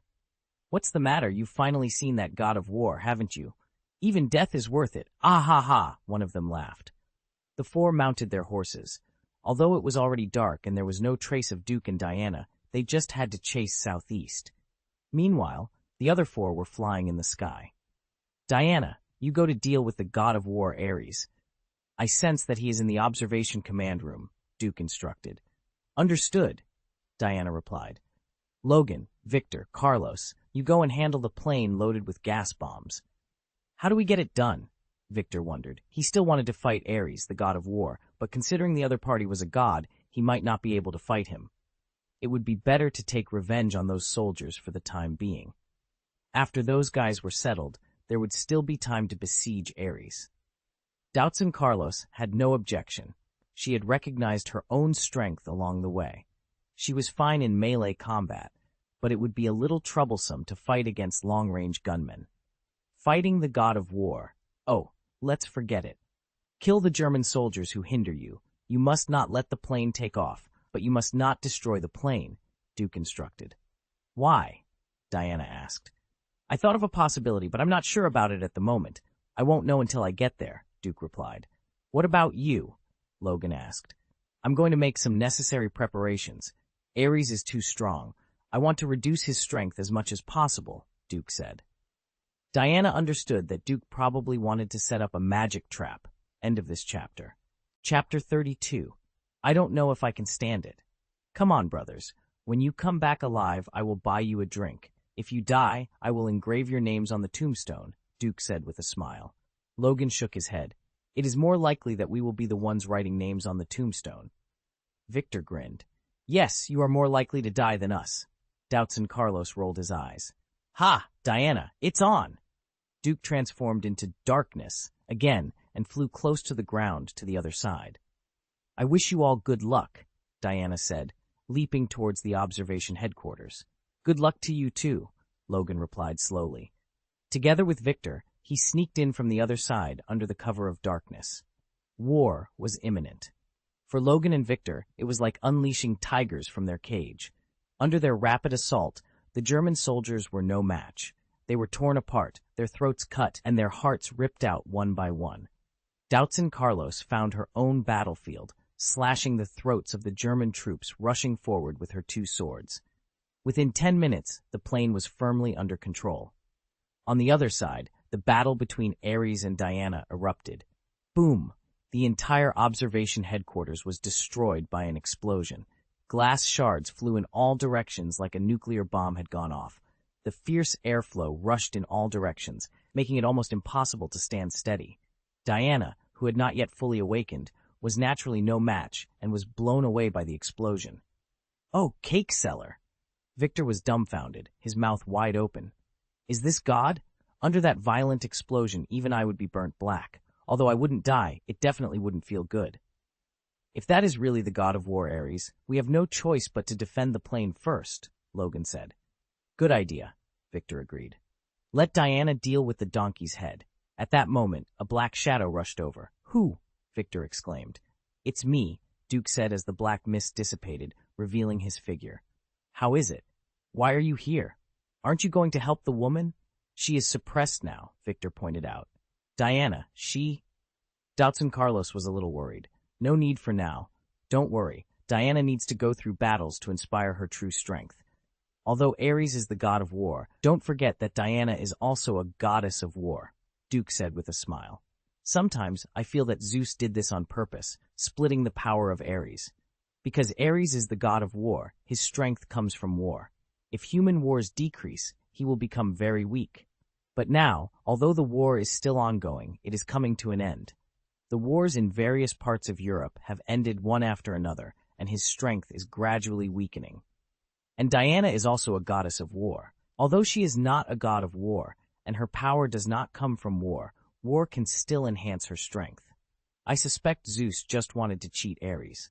The system has told me that although Ares is still a demigod, his current strength has fallen below the legendary peak and reached perfection. If we kill Ares now, we will still get demigod talent points, not the legendary pinnacle. This is a rare opportunity. But now Diana is only at mid-legendary strength, weaker than Ares by 2 small ranks. My spell is already working. Although it is very weak, it can always affect Ares. As long as the heroine seizes the opportunity, it will be easy to kill Ares. How's it going? Duke asked. The situation here is not good, Logan shook his head. What? Duke frowned. Wouldn't it be the same as the original plot? In fact, Ludendorff and Dr. Poison were both lured and corrupted by Ares, and were controlled by Ares to a certain extent. Even if the two are dead now, Ares can still... Logan explained. The person in charge of the base can still initiate the poison gas delivery plan. Therefore, the gas bombs on the plane have been activated. According to my calculations, once the gas bombs are destroyed, people within a radius of 50 to 100 square miles will suffer and gradually die in pain. Even if they survive by luck, they will only face a slow death. Anyway, we can't let it take off, Logan added. Victor interjected regretfully. The bad news is that there's a timer on it. Even if we prevent it from taking off, it will still leak. Once this high-concentration mustard gas erupts, those at the center of the explosion, even with self-healing abilities, might not withstand it. Even if they could, the process would be excruciating. They aren't immune to poison. It just doesn't affect them for more than a few seconds. However, the initial impact still causes pain. The cells regenerate quickly after being destroyed, but the burning sensation in the trachea would be unavoidable. Victor wondered if the poison could kill them if it destroyed cells faster than they could heal. Duke pondered whether it would be safe to involve the Captain America version of Steve, who was said to be immune to poison. Can it be dismantled? Duke asked. In the original plot, Steve's heroic sacrifice was meant to reflect personal heroism. American blockbusters often beautify their leaders, with the final outcome being that Americans save the world. Steve's death was also intended to awaken Diana in her grief and change her view that human beings are not worth saving, thus sublimating her soul. But in reality, there should be a possibility of dismantling the bomb. Sorry, I don't study this area, Victor admitted, shaking his head. Me neither, Logan apologized. Based on my limited knowledge, I don't think it can be dismantled. It was designed as a last-ditch effort or a plan to die together. Duke understood. So there's no possibility of dismantling it. Yes, Logan confirmed. Shet, well, it seems that's the only way to go. Duke nodded and began describing the spell. What are these? Logan asked, curious.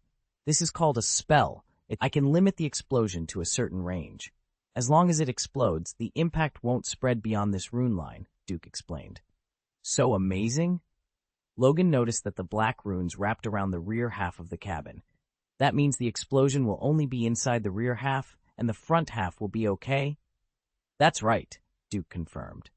As he finished the characterization, he saw Steve and others running in. He quickly added, Guys, do me a favor and don't reveal this. Logan and Victor exchanged glances and nodded in agreement. Calm down, Logan said. Rest assured, Victor added. Cut, just let him die. Dotson Carlos pouted. Duke wiped the sweat off his forehead. Hey, Steve, over here, he called out. End of this chapter.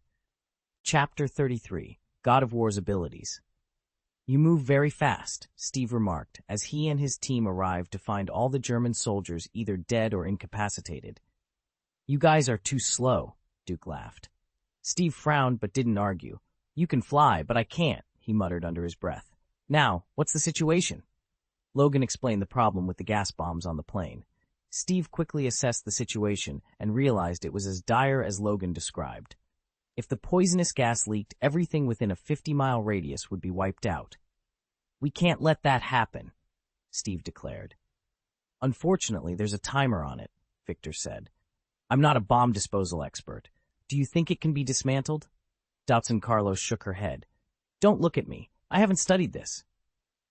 It can't be dismantled, Steve sighed, then turned to Duke. Can't your magic deal with these gas bombs? Duke blinked in confusion. Were you talking to me just now? Who else? Steve replied, exasperated. Duke smiled and patted Steve on the shoulder. Magic is powerful, but not omnipotent. I can't do anything about these poisonous gases. And besides, isn't this your mission? Steve hesitated. Yes, it's mine. Exactly, Duke said. I'm here to help Diana get rid of Ares, not to deal with gas bombs. We've already cleared the obstacles for you.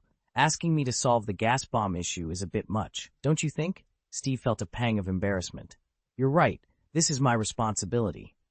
Good luck with that, Duke said, patting Steve again. I'm off to help Diana kill Ares.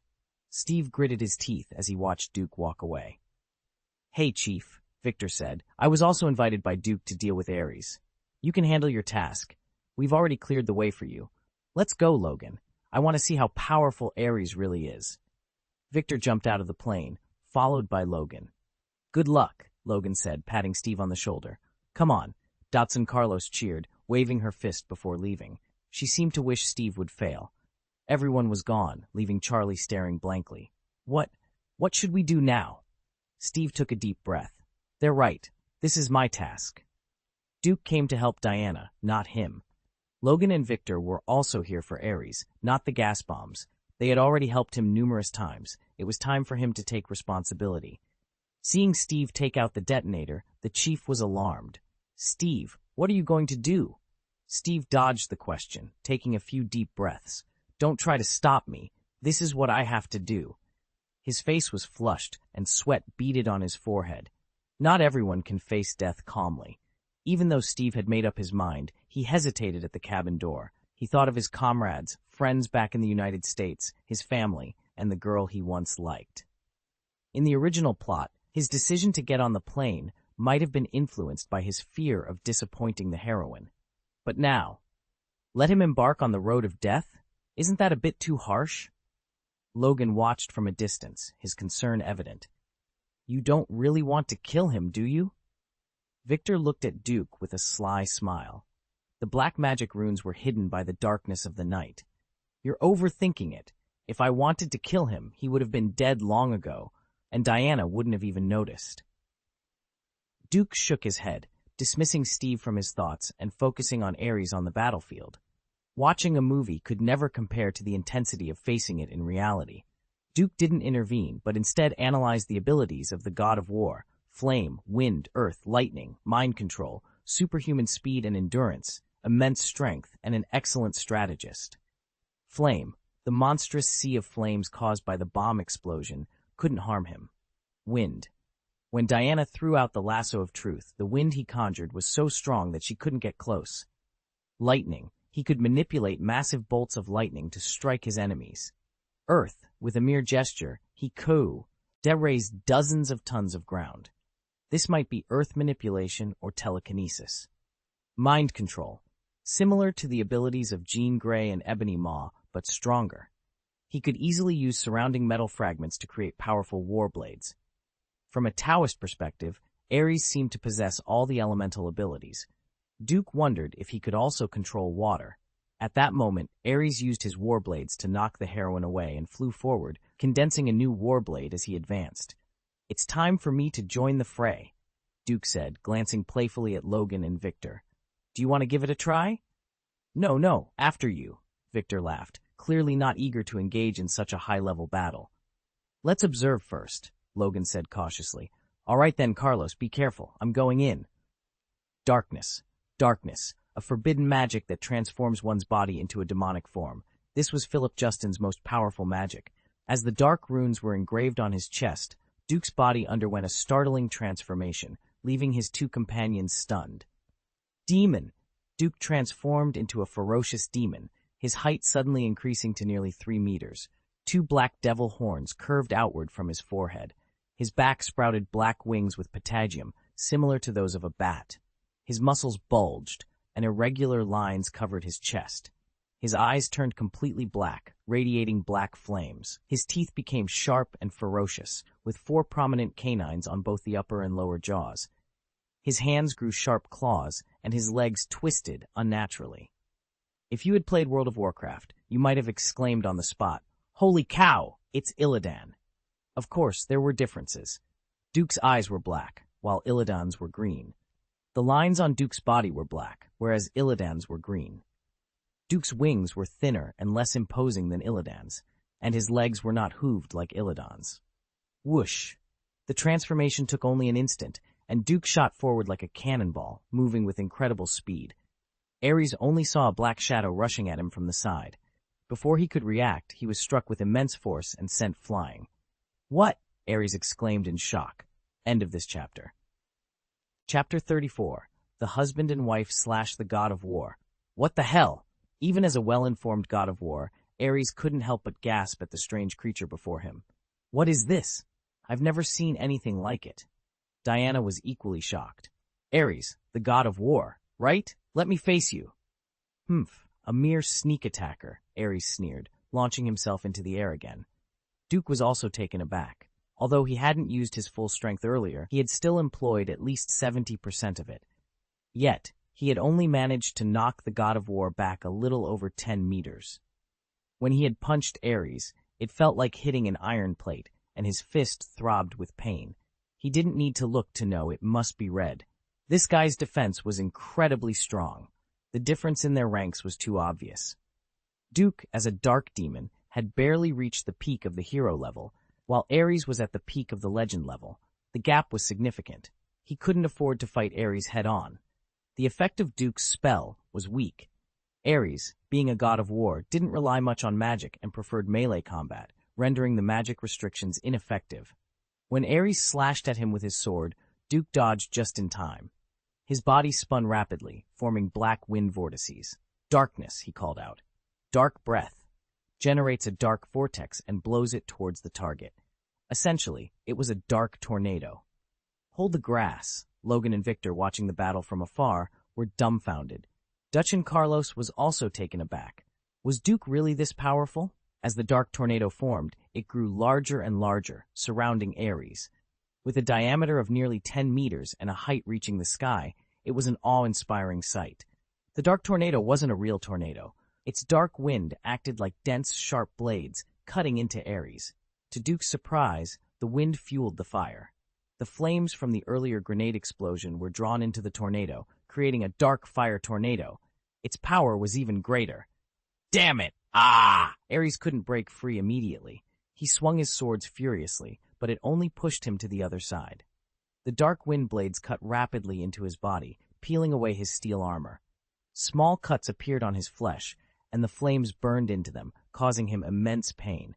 Most of his screams were from anger. Although the dark breath cut his skin, it couldn't go any deeper due to the strength gap. Duke, is that you? Diana ran over. Honey, we had a good night anyway, and you just forget me? Duke tried to make a sad expression, but his demonized face turned it into a ferocious smile. Why are you like this? This is darkness, my strongest move. Diana, remember what I told you? There are no evil abilities, only evil users. Duke continued to explain. Also, this is not the time for a discussion. My dark breath can't trap him for long. The strength gap is too great. He'll break free in less than a minute. My dear, I'll need your help when that happens. Before he could finish, there was a loud shout, and Ares cut through the dark tornado, rushing out. As the support point was lost, the dark aura gradually dissipated. Damn it, Duke cursed. Ares is here, my crow's mouth. Boy, you are courting death. Ares looked insane, his body bleeding from numerous small cuts, making him look quite embarrassed. This was the most humiliating moment he had experienced since his father, Zeus, the father of the gods, had led the gods to besiege him. This was the second time he faced him. His armor was already in tatters, so he abandoned defense entirely, converting it into attack power. With a powerful push from both legs, he launched himself like a cannonball. Hold on. Wife, you go first. Duke fled, not acting like a man at all. Logan and Victor exchanged bewildered glances. Leaving the danger to his wife? It wasn't that Duke was unmanly. The main issue was that he was a magician, and his wife was a warrior. Shouldn't the warrior fight in front? Why should a magician act as the tan, K?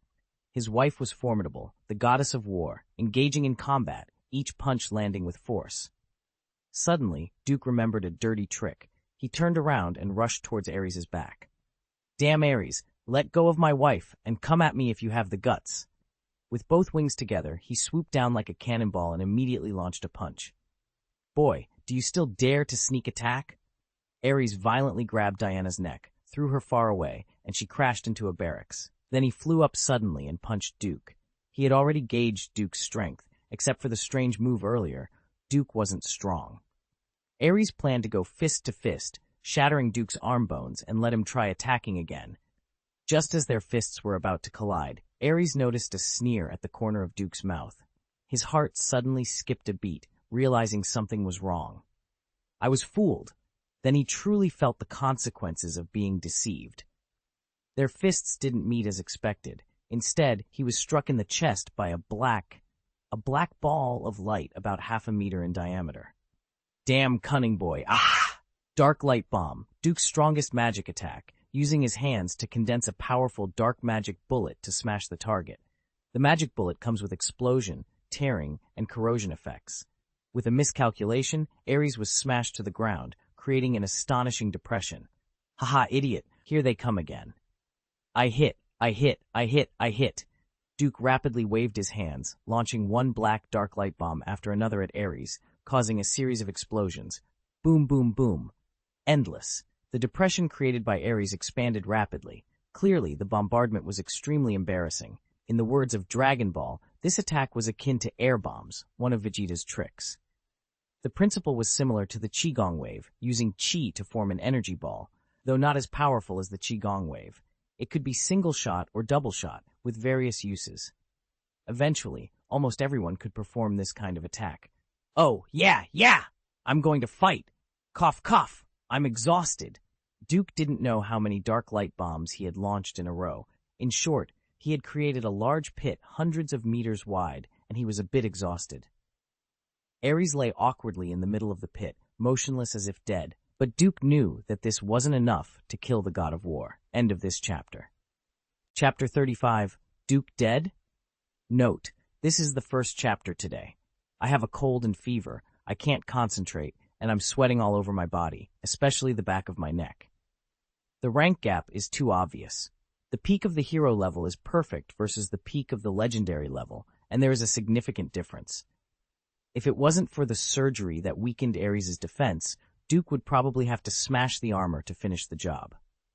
According to Duke's judgment, it was just a flesh wound and couldn't harm his muscles and bones. Ares must also have good recovery power. You have done your best, but I haven't even started. Ares slowly stood up from the pit. Wait, why do these words sound familiar? Duke frowned, and before he could react, he saw Ares rushing towards him like a cannonball. The harsh wind messed up his hair. Well, short hair can't really get messed up, can it? He couldn't react at all. At this moment, death was only 5 centimeters away from him.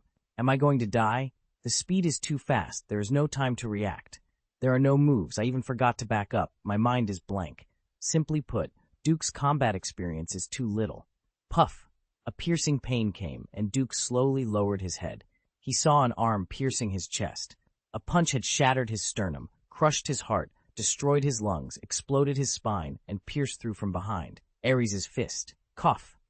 Duke opened his mouth, and a large mouthful of blood spurted out. It was hard to breathe. The inside of his chest was burning hot. The pounding in his heart disappeared, and his body suddenly became very cold. He knew this was the result of massive blood loss. Damn, is this death? What a cruel joke. Can't live enough to say. I just crossed over, just opened the golden finger, and now I'm going to die? Damn, I was mocking Steve Trevor earlier, saying he was an idiot who just snatched the first blood of the heroine and went to die. Unexpectedly, the tables have turned, and now it's my turn. It's my turn to snatch the first drop of blood from the heroine and die. Cough, cough! Is it said that the heroine is cursed, and whoever gets closer to her will be more unlucky? Duke, no, this heart-piercing cry must be the heroine, right? Cough, cough, our love for one night was not in vain. In other words, it's not a loss, right? After crossing over, overthrowing the daughter of Zeus, becoming a god, life is considered complete. Using one's own life in exchange for the awakening of the heroine seems to be worth it, worthy of your embarrassment. I don't accept it. The eyes that were about to slacken became sharp again. Ares' heart jumped suddenly. Go to hell with me. At this moment, Duke exploded with 200% of his strength. The dark light bomb condensed again, but this time it was no longer a ball of light, but an awl. His left hand tightly held Ares' hand to prevent him from moving, and his right hand tightly held the dark light cone, stabbing the right eye of the god of war forcefully. The dark light cone entered Ares' right eyeball smoothly, as if entering no one's land. 200% of the power of explosion, tearing, and corrosion instantly detonated in the eye socket. Boom! Even the god of war couldn't withstand this short-distance internal explosion, especially in the eyeballs with the weakest defense. Under the explosion, tearing, and corrosion, half of the god of war's skull was almost torn apart. In severe pain, he waved his hand violently and threw Duke's corpse far away. Damn! Ah, I'm going to kill you! I'm going to tear you into pieces. Ah, damn inferior race! I'm going to kill you all! Ah, I swear, I'm going to kill you! Duke was like a kite with a broken string. No, Diana, who arrived in time, failed to catch Duke on the way and watched helplessly as he hit the ground heavily, tears streaming down her cheeks. She didn't pay attention to Duke's condition, her focus entirely on the battle ahead. She knew that now was the best opportunity Duke D1 for her, and she couldn't just waste it. Ares' right eyeball had been permanently damaged, and even a god would be doomed if hit by such an attack at close range. The right half of his skull was about to be lifted off, bulging grotesquely. It looked terrifying. Ares! The violent energy that exploded hit the god of war head-on, sending him flying into the distance. Wait. Ares was truly terrified. His right eyeball was blown off, and the skull on the right side was almost torn off, seriously injuring him.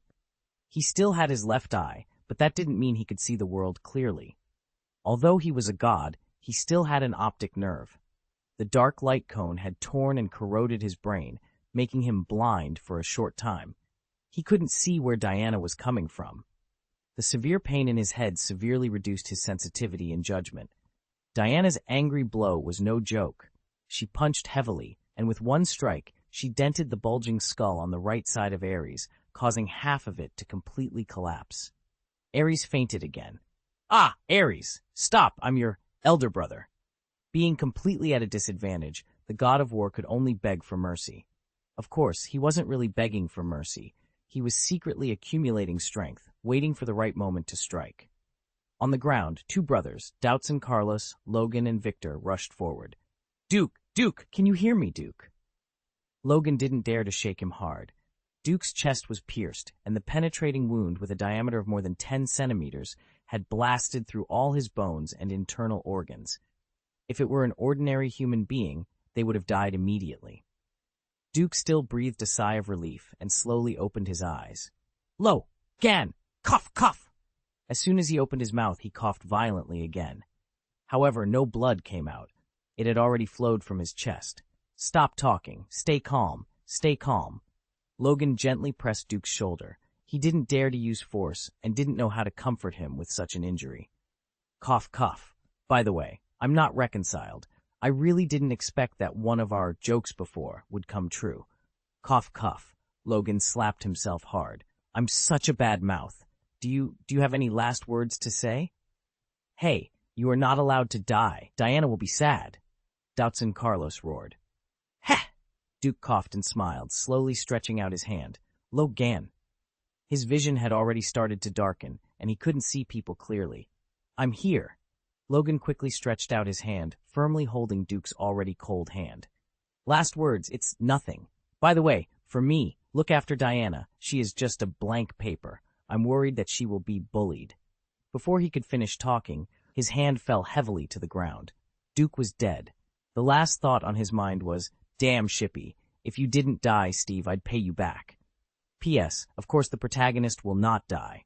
In the next chapter, he will be revived. Everyone, guess how the protagonist comes back to life? End of this chapter. Chapter 36. Steve, who had just boarded the plane and hadn't taken off yet, looked back and was stunned.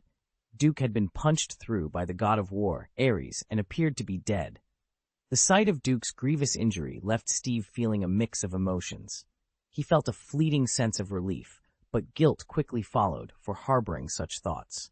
After all, Duke was a rival, but he was also a hero who had died on the battlefield. Determined not to let Duke's sacrifice be in vain, Steve's military training kicked in. The propellers buzzed as the plane slowly lifted into the air. Below, the three companions exchanged worried glances. Samir, my master just died, so what should I do? Chief, that mighty Duke couldn't stop Ares. It's up to Diana now. Charlie, it's over, it's over, it's over. We're all going to die. Ares, after being punched several times, finally regained some of his vision. Though still blurry, he could now make out Diana's outline. Ah! Ares roared. I will destroy you. With both arms raised to the sky, he summoned countless bolts of lightning from the dark night sky. The lightning converged into two beams of electric current that descended upon Ares. As he opened his arms, Diana, who was still attacking, was blown away by the powerful force. Go to hell, Diana! Ares shouted as the two beams of powerful electric current surged towards her. However, to his astonishment, Diana blocked the attack with her wrist guards and absorbed the energy. What kind of wristbands are these? Ares thought, bewildered. Guardian silver bracelets? What kind of weapon is this? Goodbye, brother, Diana shouted. In a climactic moment, Diana's guardian silver bracelets collided, unleashing a massive surge of energy combined with the absorbed lightning. The resulting thunder pillar pierced Ares' chest, leading to a massive explosion. Ares was defeated, and the sky cleared as the sun began to rise. Diana turned around slowly, expecting to see the aftermath of the battle. Instead, she saw Duke standing not far away, alive and well. You're not, Diana stammered, her eyes wide with disbelief. How could Duke survive such a fatal injury? Even she would have died from such a blow. Oh, haha, it's really a critical moment, Duke said, rubbing the back of his head in embarrassment. Just when I was about to die, 1 foot already in the gate of hell, I was lucky enough to obtain Logan's talent, self-healing factor, and then I survived. As his consciousness was about to fade into darkness, a system voice had sounded in his mind. Congratulations to the host, successfully obtained Logan Howlett's talent, self-healing factor. Body transformation in progress. 10%, 20%, 30%, 90% to 100%. Transformation complete. The body is self-healing. Nearby, Logan and Victor were dumbfounded as they watched the huge wound in Duke's chest rapidly heal. The sight was eerily familiar to them, as the self-healing factor was a part of their own DNA. Duke's miraculous recovery left everyone in awe, and the realization of his newfound ability brought a sense of hope and renewed determination to the group. Upon obtaining it, the talent for firearms would be instantly integrated, allowing immediate use of the rifle. This kind of talent is a memory and learning talent, instantly engraved in the mind. In contrast, a talent like Logan's self-healing factor is transformational, requiring the body to first undergo changes so that the self-healing factor can fuse with the DNA, enabling the healing process. Fortunately, the transformation speed is quite fast, taking about 1 minute. Given that brain death occurs after 5 minutes, Duke managed to come back to life just in time. At this moment, Diana's expression shifted from one of disbelief to one of overwhelming relief and affection. She rushed forward, embracing Duke and kissing him fervently.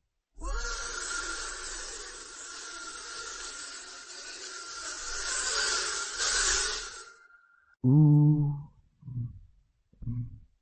Ooh. E. Ooh. Tosheku. Ooh. E. Ooh. Hitu. Ooh. Tuku. The. Ooh. Ku. Ooh. Ooh. Ooh.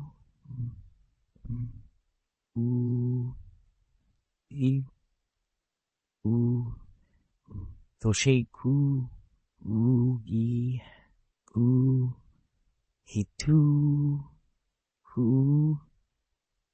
Tuku. The. Ooh. Ku. Ooh. Ooh. Ooh.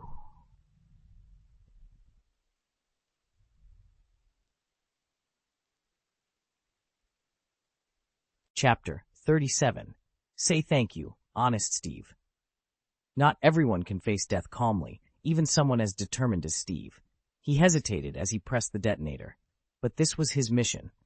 After taking a few deep breaths, he thought of his relatives, friends, and lovers one by one, and finally pressed the detonator. Boom! The violent explosion and the monstrous flames directly blew Steve away, along with the front half of the cabin. Originally, Steve was prepared to die with a smile. He imagined being shocked to death by the explosion, shot through by countless fragments, burned to death by the flames or poisoned. He thought of many ways to die, but he never expected that he would fall from the sky with the entire front half of the cockpit falling to his death. Nima? Steve was dumbfounded. He looked back in a daze and saw the neat incision behind him, as if it had been slashed by a knife, causing the entire front half of the plane to fall off. What had happened? Then, under the light of the soaring fire behind him, he noticed the black magic rune at the cut, and immediately understood that it was Duke who had saved him. For a moment, he didn't know what to feel. It was like knocking over a bottle of mixed emotions. Logically, he should say thank you, but he just couldn't bring himself to do it. Because of the technical formula, the gas bomb explosions, impacts, and flames did not break out of the restricted circle where the runes were located. Steve was not hit by the front glass due to the impact of the airwave. It felt as if the second half of the plane had suddenly rotted off. The first half still maintained the posture of flying upwards, but the second half had exploded into a sea of flames. Of course, the airwave from the subsequent explosion still blew the nose of the plane a certain distance. Without the second half, there was no power. After the first half of the plane experienced a brief soaring into the sky, it dived straight down. Steve was stunned. He wasn't killed by the explosion, but was he going to be thrown to his death now? Then he found the parachute next to him. It was embarrassing.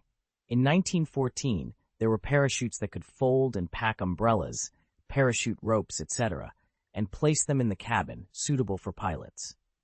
By 1918, they began to be equipped with bomber aircrews. Was it weird to have a parachute here? After fixing the parachute bag, Steve gritted his teeth and jumped out. But there was an explosion in the sky, and Duke and Diana finally parted their mouths and looked up. Victor laughed. I thought you were really going to kill him by letting him fly a plane? Ha ha! Stop talking nonsense. Duke put the umbrella bag next to the driver's seat. If he can't see it, he can blame others. Logan patted his brother, then frowned. He's not slowing down. The umbrella bag can't be opened? It can't be a bad one, right? Victor grinned. Logan. Maybe the person in charge of this base doesn't want the pilots to escape at all? Duke said, then spread his wings and flew over with a whoosh. Steve was terrified. He couldn't open the parachute. For some reason, the starting device of the parachute bag was broken, and it wouldn't open at all. Damn it. Was he really going to fall to his death? How about at least 200 meters away?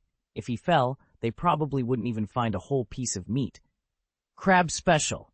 He suddenly realized that Duke wanted to throw him to death, but then dismissed this suspicion. If Duke wanted him dead, he wouldn't have written magic runes to save him from the explosion. A black shadow galloped towards him from far away. Was it Duke? Grabbing his parachute bag with one hand, the whole person's downward trend stopped. Are you so crazy? Why don't you open the parachute bag? Are you so scared that you don't even know where the drawstring is? Duke complained. Steve defended himself, his voice tinged with frustration. This parachute bag is broken, Duke responded with a hint of malice. Oh, broken? Maybe the base chief didn't want the pilots, escape, so he deliberately placed a broken parachute. Steve considered the possibility.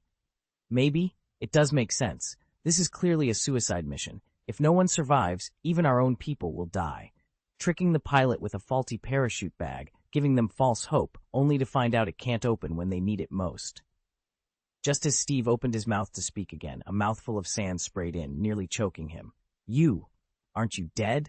Baba! Duke's tone turned accusatory. Why, are you hoping for my death so you can make a move on my wife? Steve had to admit there was a fleeting moment when he thought about it when Duke was injured, but he quickly dismissed the idea. Don't accuse me. I'm an upright soldier, he retorted. Duke smirked. Then you should thank me and say thank you, honest soldier. Steve muttered reluctantly. Thank you. Thank you. The sound is too low, like a mosquito. Haven't you had enough to eat? Duke teased. Steve, feeling the sting of hunger, shouted, Thanks! That's better, Duke said, satisfied. Curiosity got the better of Steve. By the way, how did you survive? I saw you being pierced by the god of war. Duke sighed, feeling a headache coming on. Hey, how did this turn into a Q&A session? He noticed they were about 2 or 3 meters from the ground and let go of the parachute bag with a dramatic ah sound. Ah yeah. No, my hands are tired, Duke said nonchalantly. Steve, now in free fall, screamed, Wow! Ah! He hit the ground hard, coughing up a mouthful of blood. Fortunately, falling from a height of just over 2 meters wasn't fatal, especially for a seasoned Air Force fighter like Steve. Although he managed to remove the parachute bag in time and use it to cushion his fall, he still sustained a minor injury. You! Steve pointed at Duke angrily, cursing. Duke feigned innocence, rubbing his wrist lightly. Oh, I just had a fight with Ares, and my hand is a little weak. It's not my fault. Diana, who had been listening to their exchange, smiled and shook her head. She knew Duke had deliberately thrown Steve off like a mischievous child. She didn't mind, as she knew Duke didn't intend to cause serious harm. Let's go home, Duke said, putting his arm around Diana. He turned to Doubts and Carlos, Logan and Victor, laughing heartily. When we get back, I'm going to sleep for 3 days and 3 nights. Ha! Everyone laughed, the tension easing. On November 11th, known as Singles Day, the German army officially surrendered. German representatives signed the armistice on a marching train in the Compiègne forest north of Paris. With that, the First World War finally came to an end. End of this chapter. Chapter 38, Journey to Xiangdao. The war was over, and Duke had slept for 3 days and 3 nights. It was unbelievable to him that Samir, who seemed like a poor, lower-middle-class peasant, actually owned a house in London. This small apartment, as it was called, was quite spacious for the era, boasting 100 square meters, a considerable sum of money at the time. As the first rays of sunlight streamed in through the window, Duke propped himself up on his pillow and gazed at Diana, who was still sleeping soundly beside him. A slight smile curved his lips. Did she have sweet dreams? He wondered. Duke didn't feel the need for an early morning embrace. He was still exhausted from the past 3 days. Without waking Diana, he began to ponder the future. Given his extended lifespan, it was clear he could live until the year he had originally come from. Perhaps by then, he would still appear to be 20 years old. With that in mind, he knew he had to plan for the future. He glanced at Diana. Due to his intervention, Wonder Woman 2 would likely never come to be. Of course, Wonder Woman 2 hadn't been released in the year he had traveled from. According to the limited information he had, the heroine's boyfriend, Steve Trevor, was supposed to appear in 1984. Since Steve had died in the first part, the manner and reason for his return were unknown. But regardless, Steve Trevor's fate had been altered by Duke, so there would be no Wonder Woman 2. As for Leopard Girl, he only remembered her striking appearance from the animation. Hey, are you awake? I'm sorry to wake you, Duke said, quickly withdrawing his hand. He had been lost in thought about Leopard Girl and had subconsciously reached out. What are you thinking about? Diana asked, now fully awake. She didn't mind Duke's touch. She had grown accustomed to it. Just thinking about the future, Duke replied with a smile. Thinking about the future? Diana echoed, her face also showing signs of confusion. The war was over, and her mission to kill Ares was complete. Standing by the sea, looking at the Atlantic Ocean beyond the horizon, she wondered where home was. Paradise Island was lost to her. In the vast expanse of the ocean, how could she possibly find a small island of just over 10 square kilometers? Even though it was closer to the UK, the search area was still several million square kilometers. Unable to find her way home, Diana had no choice but to stay in the human world. She was confused about how to live. Her inherent mission had been to kill Ares, and now that it was complete, she felt a void. It was easy to leave Paradise Island, but returning was another matter entirely. God only knew where that island was in the vast Atlantic Ocean. The heroine who couldn't go back now faced the problem of how to live. Money? With her strength, she could easily control a consortium, but she would never do that. If she did, she wouldn't be Wonder Woman. Duke was also confused about how to live in the future. Where should he go? He had been a university student one moment and a battlefield warrior the next, killing men and even gods. It felt like he had reached the pinnacle of his life in an instant, but now he was left with a sense of confusion. How should he live in 1919? Well, it was almost 1920. The two of them were like elementary school students, pitiful, helpless, and weak. Of course, after defeating Ares, the god of war, Duke had gained a large number of talent points and a super talent. Congratulations to the host for successfully killing the god of war Ares. You will receive 365,892 talent points. 36 points. Although Duke was skeptical about the exact number, he couldn't help but feel a surge of excitement. However, before he could fully celebrate, he felt a wave of exhaustion wash over him. Because the host cooperated with Diana to kill the god of war, Ares, the system announced. The host's contribution is half, accounting for 182,946 talent points. I was stunned because this system helped the host upgrade Talon, self-healing factor. 100,000 talent points were deducted. The host's remaining points are 82,946. Damn, it took a huge chunk all at once. I thought the system's help was free, but it turns out it's a paid upgrade. Still, it's better than being dead, right? Although 100,000 points were deducted, I still have over 80,000 points left, which is enough to use for a while. I can spend these points in the mall, or rather, use them for the lottery. The talent magic in the lottery is a passive growth type and will automatically upgrade as my rank increases. On the other hand, spells purchased in the mall will be fixed according to my rank at the time of purchase. Of course, I should still check out the magic in the mall. There might be something useful. As for the talented magic lottery, I'm not in a rush to use it. The immediate danger has been dealt with, so there's no urgency to draw from the lottery. Congratulations to the host for obtaining one of the talents of Ares, the god of war, talent, mind control. My previous frustration vanished instantly. Talent, mind control. Although I can only display the strength of a peak hero level now, the possibilities are endless as I advance. Are we going to stay in England? Diana asked, looking uncertain. I hesitated for a moment, then shook my head. No, I'm going to visit Shangdao. Shangdao? Yes, it's a city in my homeland. It should be a British colony now, right? I laughed. My plan is to go to the United States eventually. After all, Marvel occupies 60% of the world. The exciting days ahead will naturally be in the United States. I also want to see what the American team version of Steve is like, even if I have to wait another 20 years. But before heading to the United States, I decided to visit my home country. There was World War I, and there will likely be World War II. In the original World War II, my home country was severely damaged. Although it might not happen in this world, I still can't let it go. Even though my homeland has Kunlun and other protectors, Japan also has its masters. I want to leave a seed in my homeland to prevent the tragedy of Stone City that might occur in the future. In 1919, it should still be the period of warlord melee, but Shangdao was already occupied by the British. Are you going to rescue them from their suffering, Diana asked, a bit excited. No, I just want to go and see. Kunlun didn't even care about it, so why should I? China has Kunlun, and Britain also has its masters. Although I don't have a good opinion of Britain, it is undeniable that it built a small fishing village into an international metropolis, even though it was severely exploited afterward. Knock knock, there was a knock on the door. Boss, are you awake? Yes, what's the matter? It was Samir. Steve is here and he wants to visit you.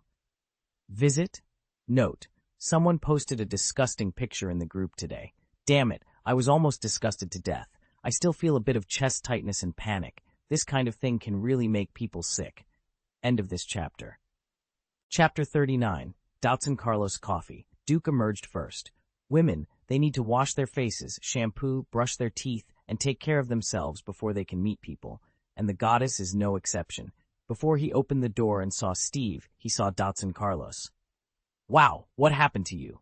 2 big dark circles, Duke exclaimed. It's because of you guys. Why can't you be quieter? Doubts and Carlos glared at him. What did I do? Duke pouted, not believing her. Even though the spell had been set, it was impossible to hear any sound from outside. That's right, he couldn't hear it, but Doubts and Carlos couldn't stand it and let her imagination run wild. Except for going out to eat, the two of them just stayed in the bedroom all day long. What were they doing? Only a fool would fail to guess. Ch! Doubts and Carlos made a grimace. Then, Duke saw Steve Trevor sitting in the living room with a constipated expression on his face. Immediately, he understood and gave her a look of approval. To this day, even though they fought side by side, Doubts and Carlos still loathed Steve. Not for anything else, just because Steve broke into Paradise Island by accident, implicating many of her sisters. In fact, Duke felt that Carlos should blame him. After all, he was the one who crashed Steve's plane head-on. But he wouldn't foolishly take the blame for Steve. Besides, it was originally Steve who broke into Paradise Island. Practice with you for an hour today. Duke smiled at her, obviously trying to block Steve. This girl is so cute. I like her a little bit more. Yes, Doubts and Carlos waved her fist excitedly. This practice is not a practice between men and women. Doubts and Carlos discovered that she was completely useless on the battlefield. Even Samir could shoot and kill the German army, but she could only follow behind and do nothing. After all, she is just an ordinary Amazon female warrior, and she still plays with 2 swords. You have to rush forward with all your strength to fight the enemy, and if the enemy wants to kill you, he can send you a bullet from a long distance. She's not Diana. She can't stop bullets at all. So, after she came back, she entangled Duke and asked for devil-style sparring. But in the past 3 days, Duke has already fallen into tenderness, only giving her 10 minutes a day. Samir also twitched his cheeks. He found that the old man was totally disgusted. Boss! Ah! Duke nodded as a greeting, then leaned back on the sofa and rubbed his waist. This action made Steve twitch his eyebrows again. You came to visit me. What's the matter? Steve gritted his teeth and said, I'm going back. Go back? Where are you going? Duke hadn't reacted yet. Of course, I'm going back to the United States. My mission in the UK has been completed. I have handed over everything in the past 3 days, and I am going to return to the United States to report on my work, Steve said.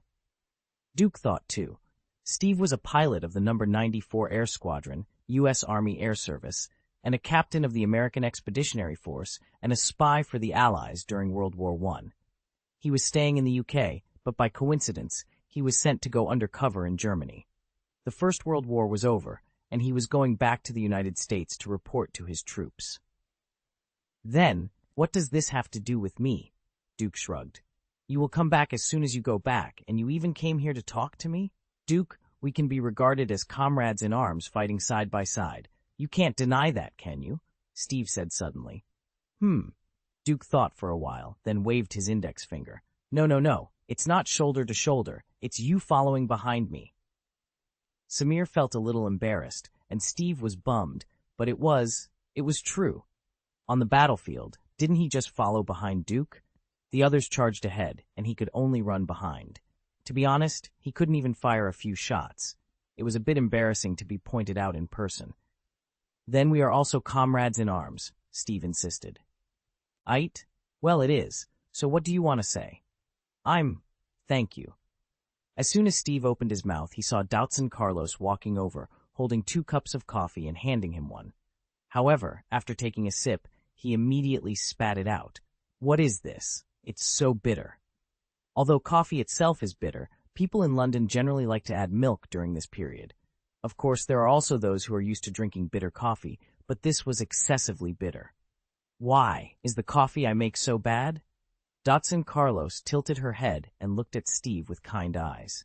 Mamma mia, those sweet and dangerous eyes with a biting chill.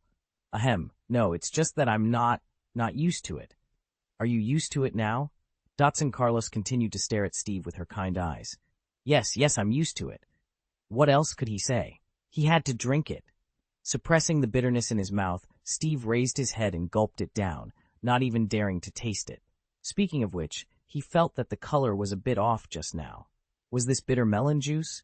After drinking, he still had to smile, even though his tongue was numb and beads of sweat formed on his forehead. Samir stared at him with a look of sympathy.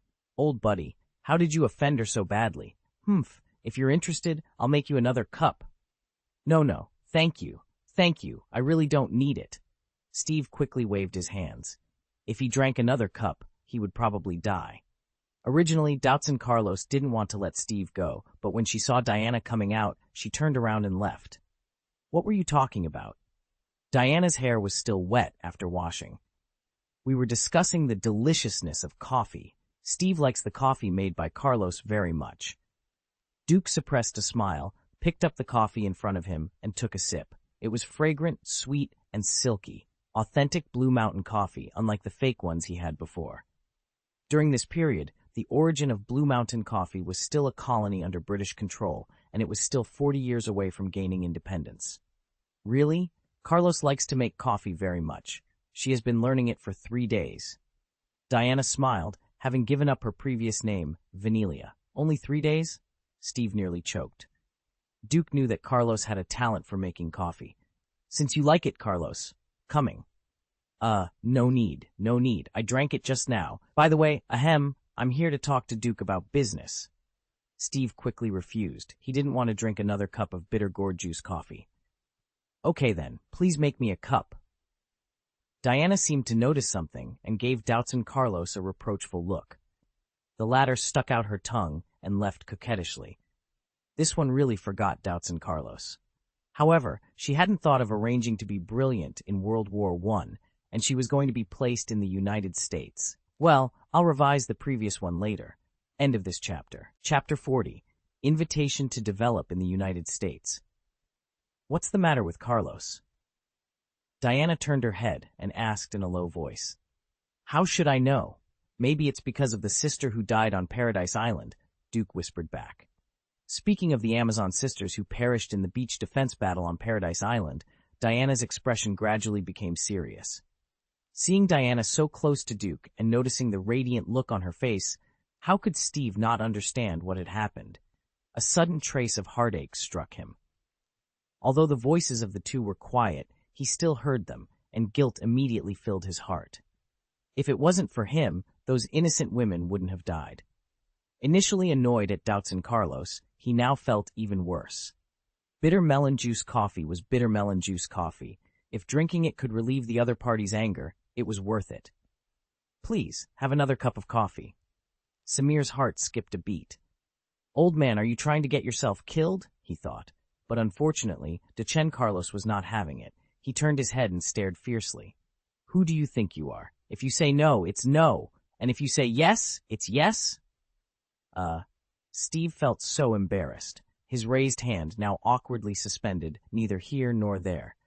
Duke looked like he wanted to laugh, but decided to help him out. You said you came to talk about business. What business? Duke asked. Ah, right.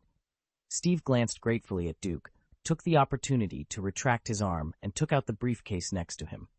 Duke, Diana, have you decided where to go next?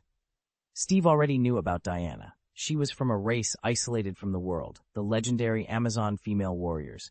For hundreds, even thousands of years, they lived on the secluded Paradise Island. She had no identity in the outside world, and it seemed she couldn't go back, so she would definitely stay in the outside world. As for Duke, his origins were very mysterious. Judging from their first meeting, his clothes, shoes, and the exquisite bracelet, there was an air of another world about him. Steve didn't know where Duke came from and didn't want to ask, as he was destined not to know, but this didn't prevent him from trying to win over the two to contribute to the United States. "We're going to." As soon as Diana opened her mouth, Duke grabbed her hand. "What do you have in mind?" Duke asked Steve. I don't think either of you has an identity in the outside world. If you don't have a place you want to go, why not come to the United States?" Steve revealed his purpose. "Go to the United States?" Diana looked at Duke curiously, and their eyes met. It was surprisingly consistent with their initial decision. "Why, Steve? Do you have other identities, such as S-Shield?" Duke asked. S-Shield isn't born yet. Not to mention being born, it doesn't even have a predecessor, Steve replied, bewildered. "What S-Shield?" Steve asked, confused. "Are you recruiting us? For your government or the army?" Duke didn't dwell on the issue of S-Shield. "It depends on your attitude. I just bought a boat ticket to America for you," Steve shrugged. He had no other identity. He just noticed Duke and Diana's strong abilities and considered that they might help the American people in the future. "Okay," Duke thought for a moment before accepting. Although he still felt that the guy with the same name as Captain America was interested in Diana, he really needed help at this time.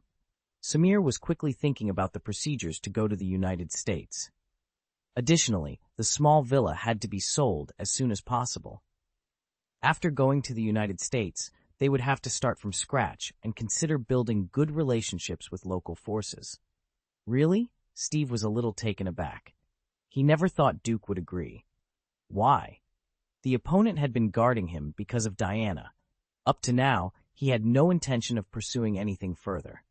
"Diana, don't talk about the nonsense of competing fairly without getting married, you big-headed ghost. If you really want to do that, there might be a dead body named Steve Trevor floating in the Manhattan River one day." "Well, really, but before going to the United States, I have to go to Xiangdao," Duke said. "Go to Xiangdao?" Steve asked, curious. "Yes," Duke confirmed. Steve wanted to ask for the reason, but his intuition told him that Duke wouldn't divulge it, so he didn't bother to waste his words. Instead, he took out some documents from his briefcase. "Here are the military IDs for the three of you." "Oh, I've become an officer?" Duke picked up his ID curiously and opened it. The quality was disappointing. It looked like one of those cheap IDs you could get for 3 yuan on the street in later generations. The steel seal and material were clearly fake. The identity certificates of this period were too varied and complicated, with different types like certificate of residence, property certificate, and population file retention. It was too troublesome, and since neither of them had fixed property or houses, they simply applied for military certificates. These were recognized worldwide, except in enemy countries, and without a computer network, authenticity verification was mostly done by eye. A British officer? Duke wondered why it wasn't from the United States. But that was fine. Since Xiangdao was still under British control, it would be more convenient to go there. "Hey, Carlos, here's your ID," Duke said, handing it over. "Just leave it there," Carlos replied. "I'm still in the UK right now, so I could only apply for these fringe documents without real power or establishment.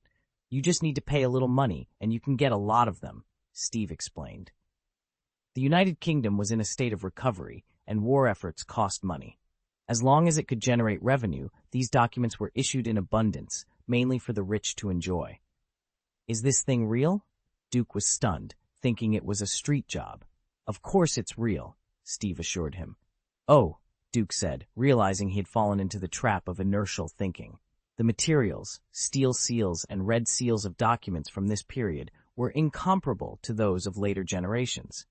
That's why the small book in his hand looked like it was on the same level as a 3 yuan street ID. "As for the documents in the United States, I'll help you with the details once you get there," Steve said. Duke nodded. In addition to the British military ID card, there was also an American registration form AR1 in the folder, which was likely fake. Duke didn't know much about documents from the 1920s. They were completely foreign to him. "Buy the tickets yourself. I don't know the exact time of your departure, I'm leaving London tomorrow, Steve said, standing up. He reached out to shake hands with Duke, but avoided Diana, fearing Duke's anger. See you in America. See you in America, Duke replied.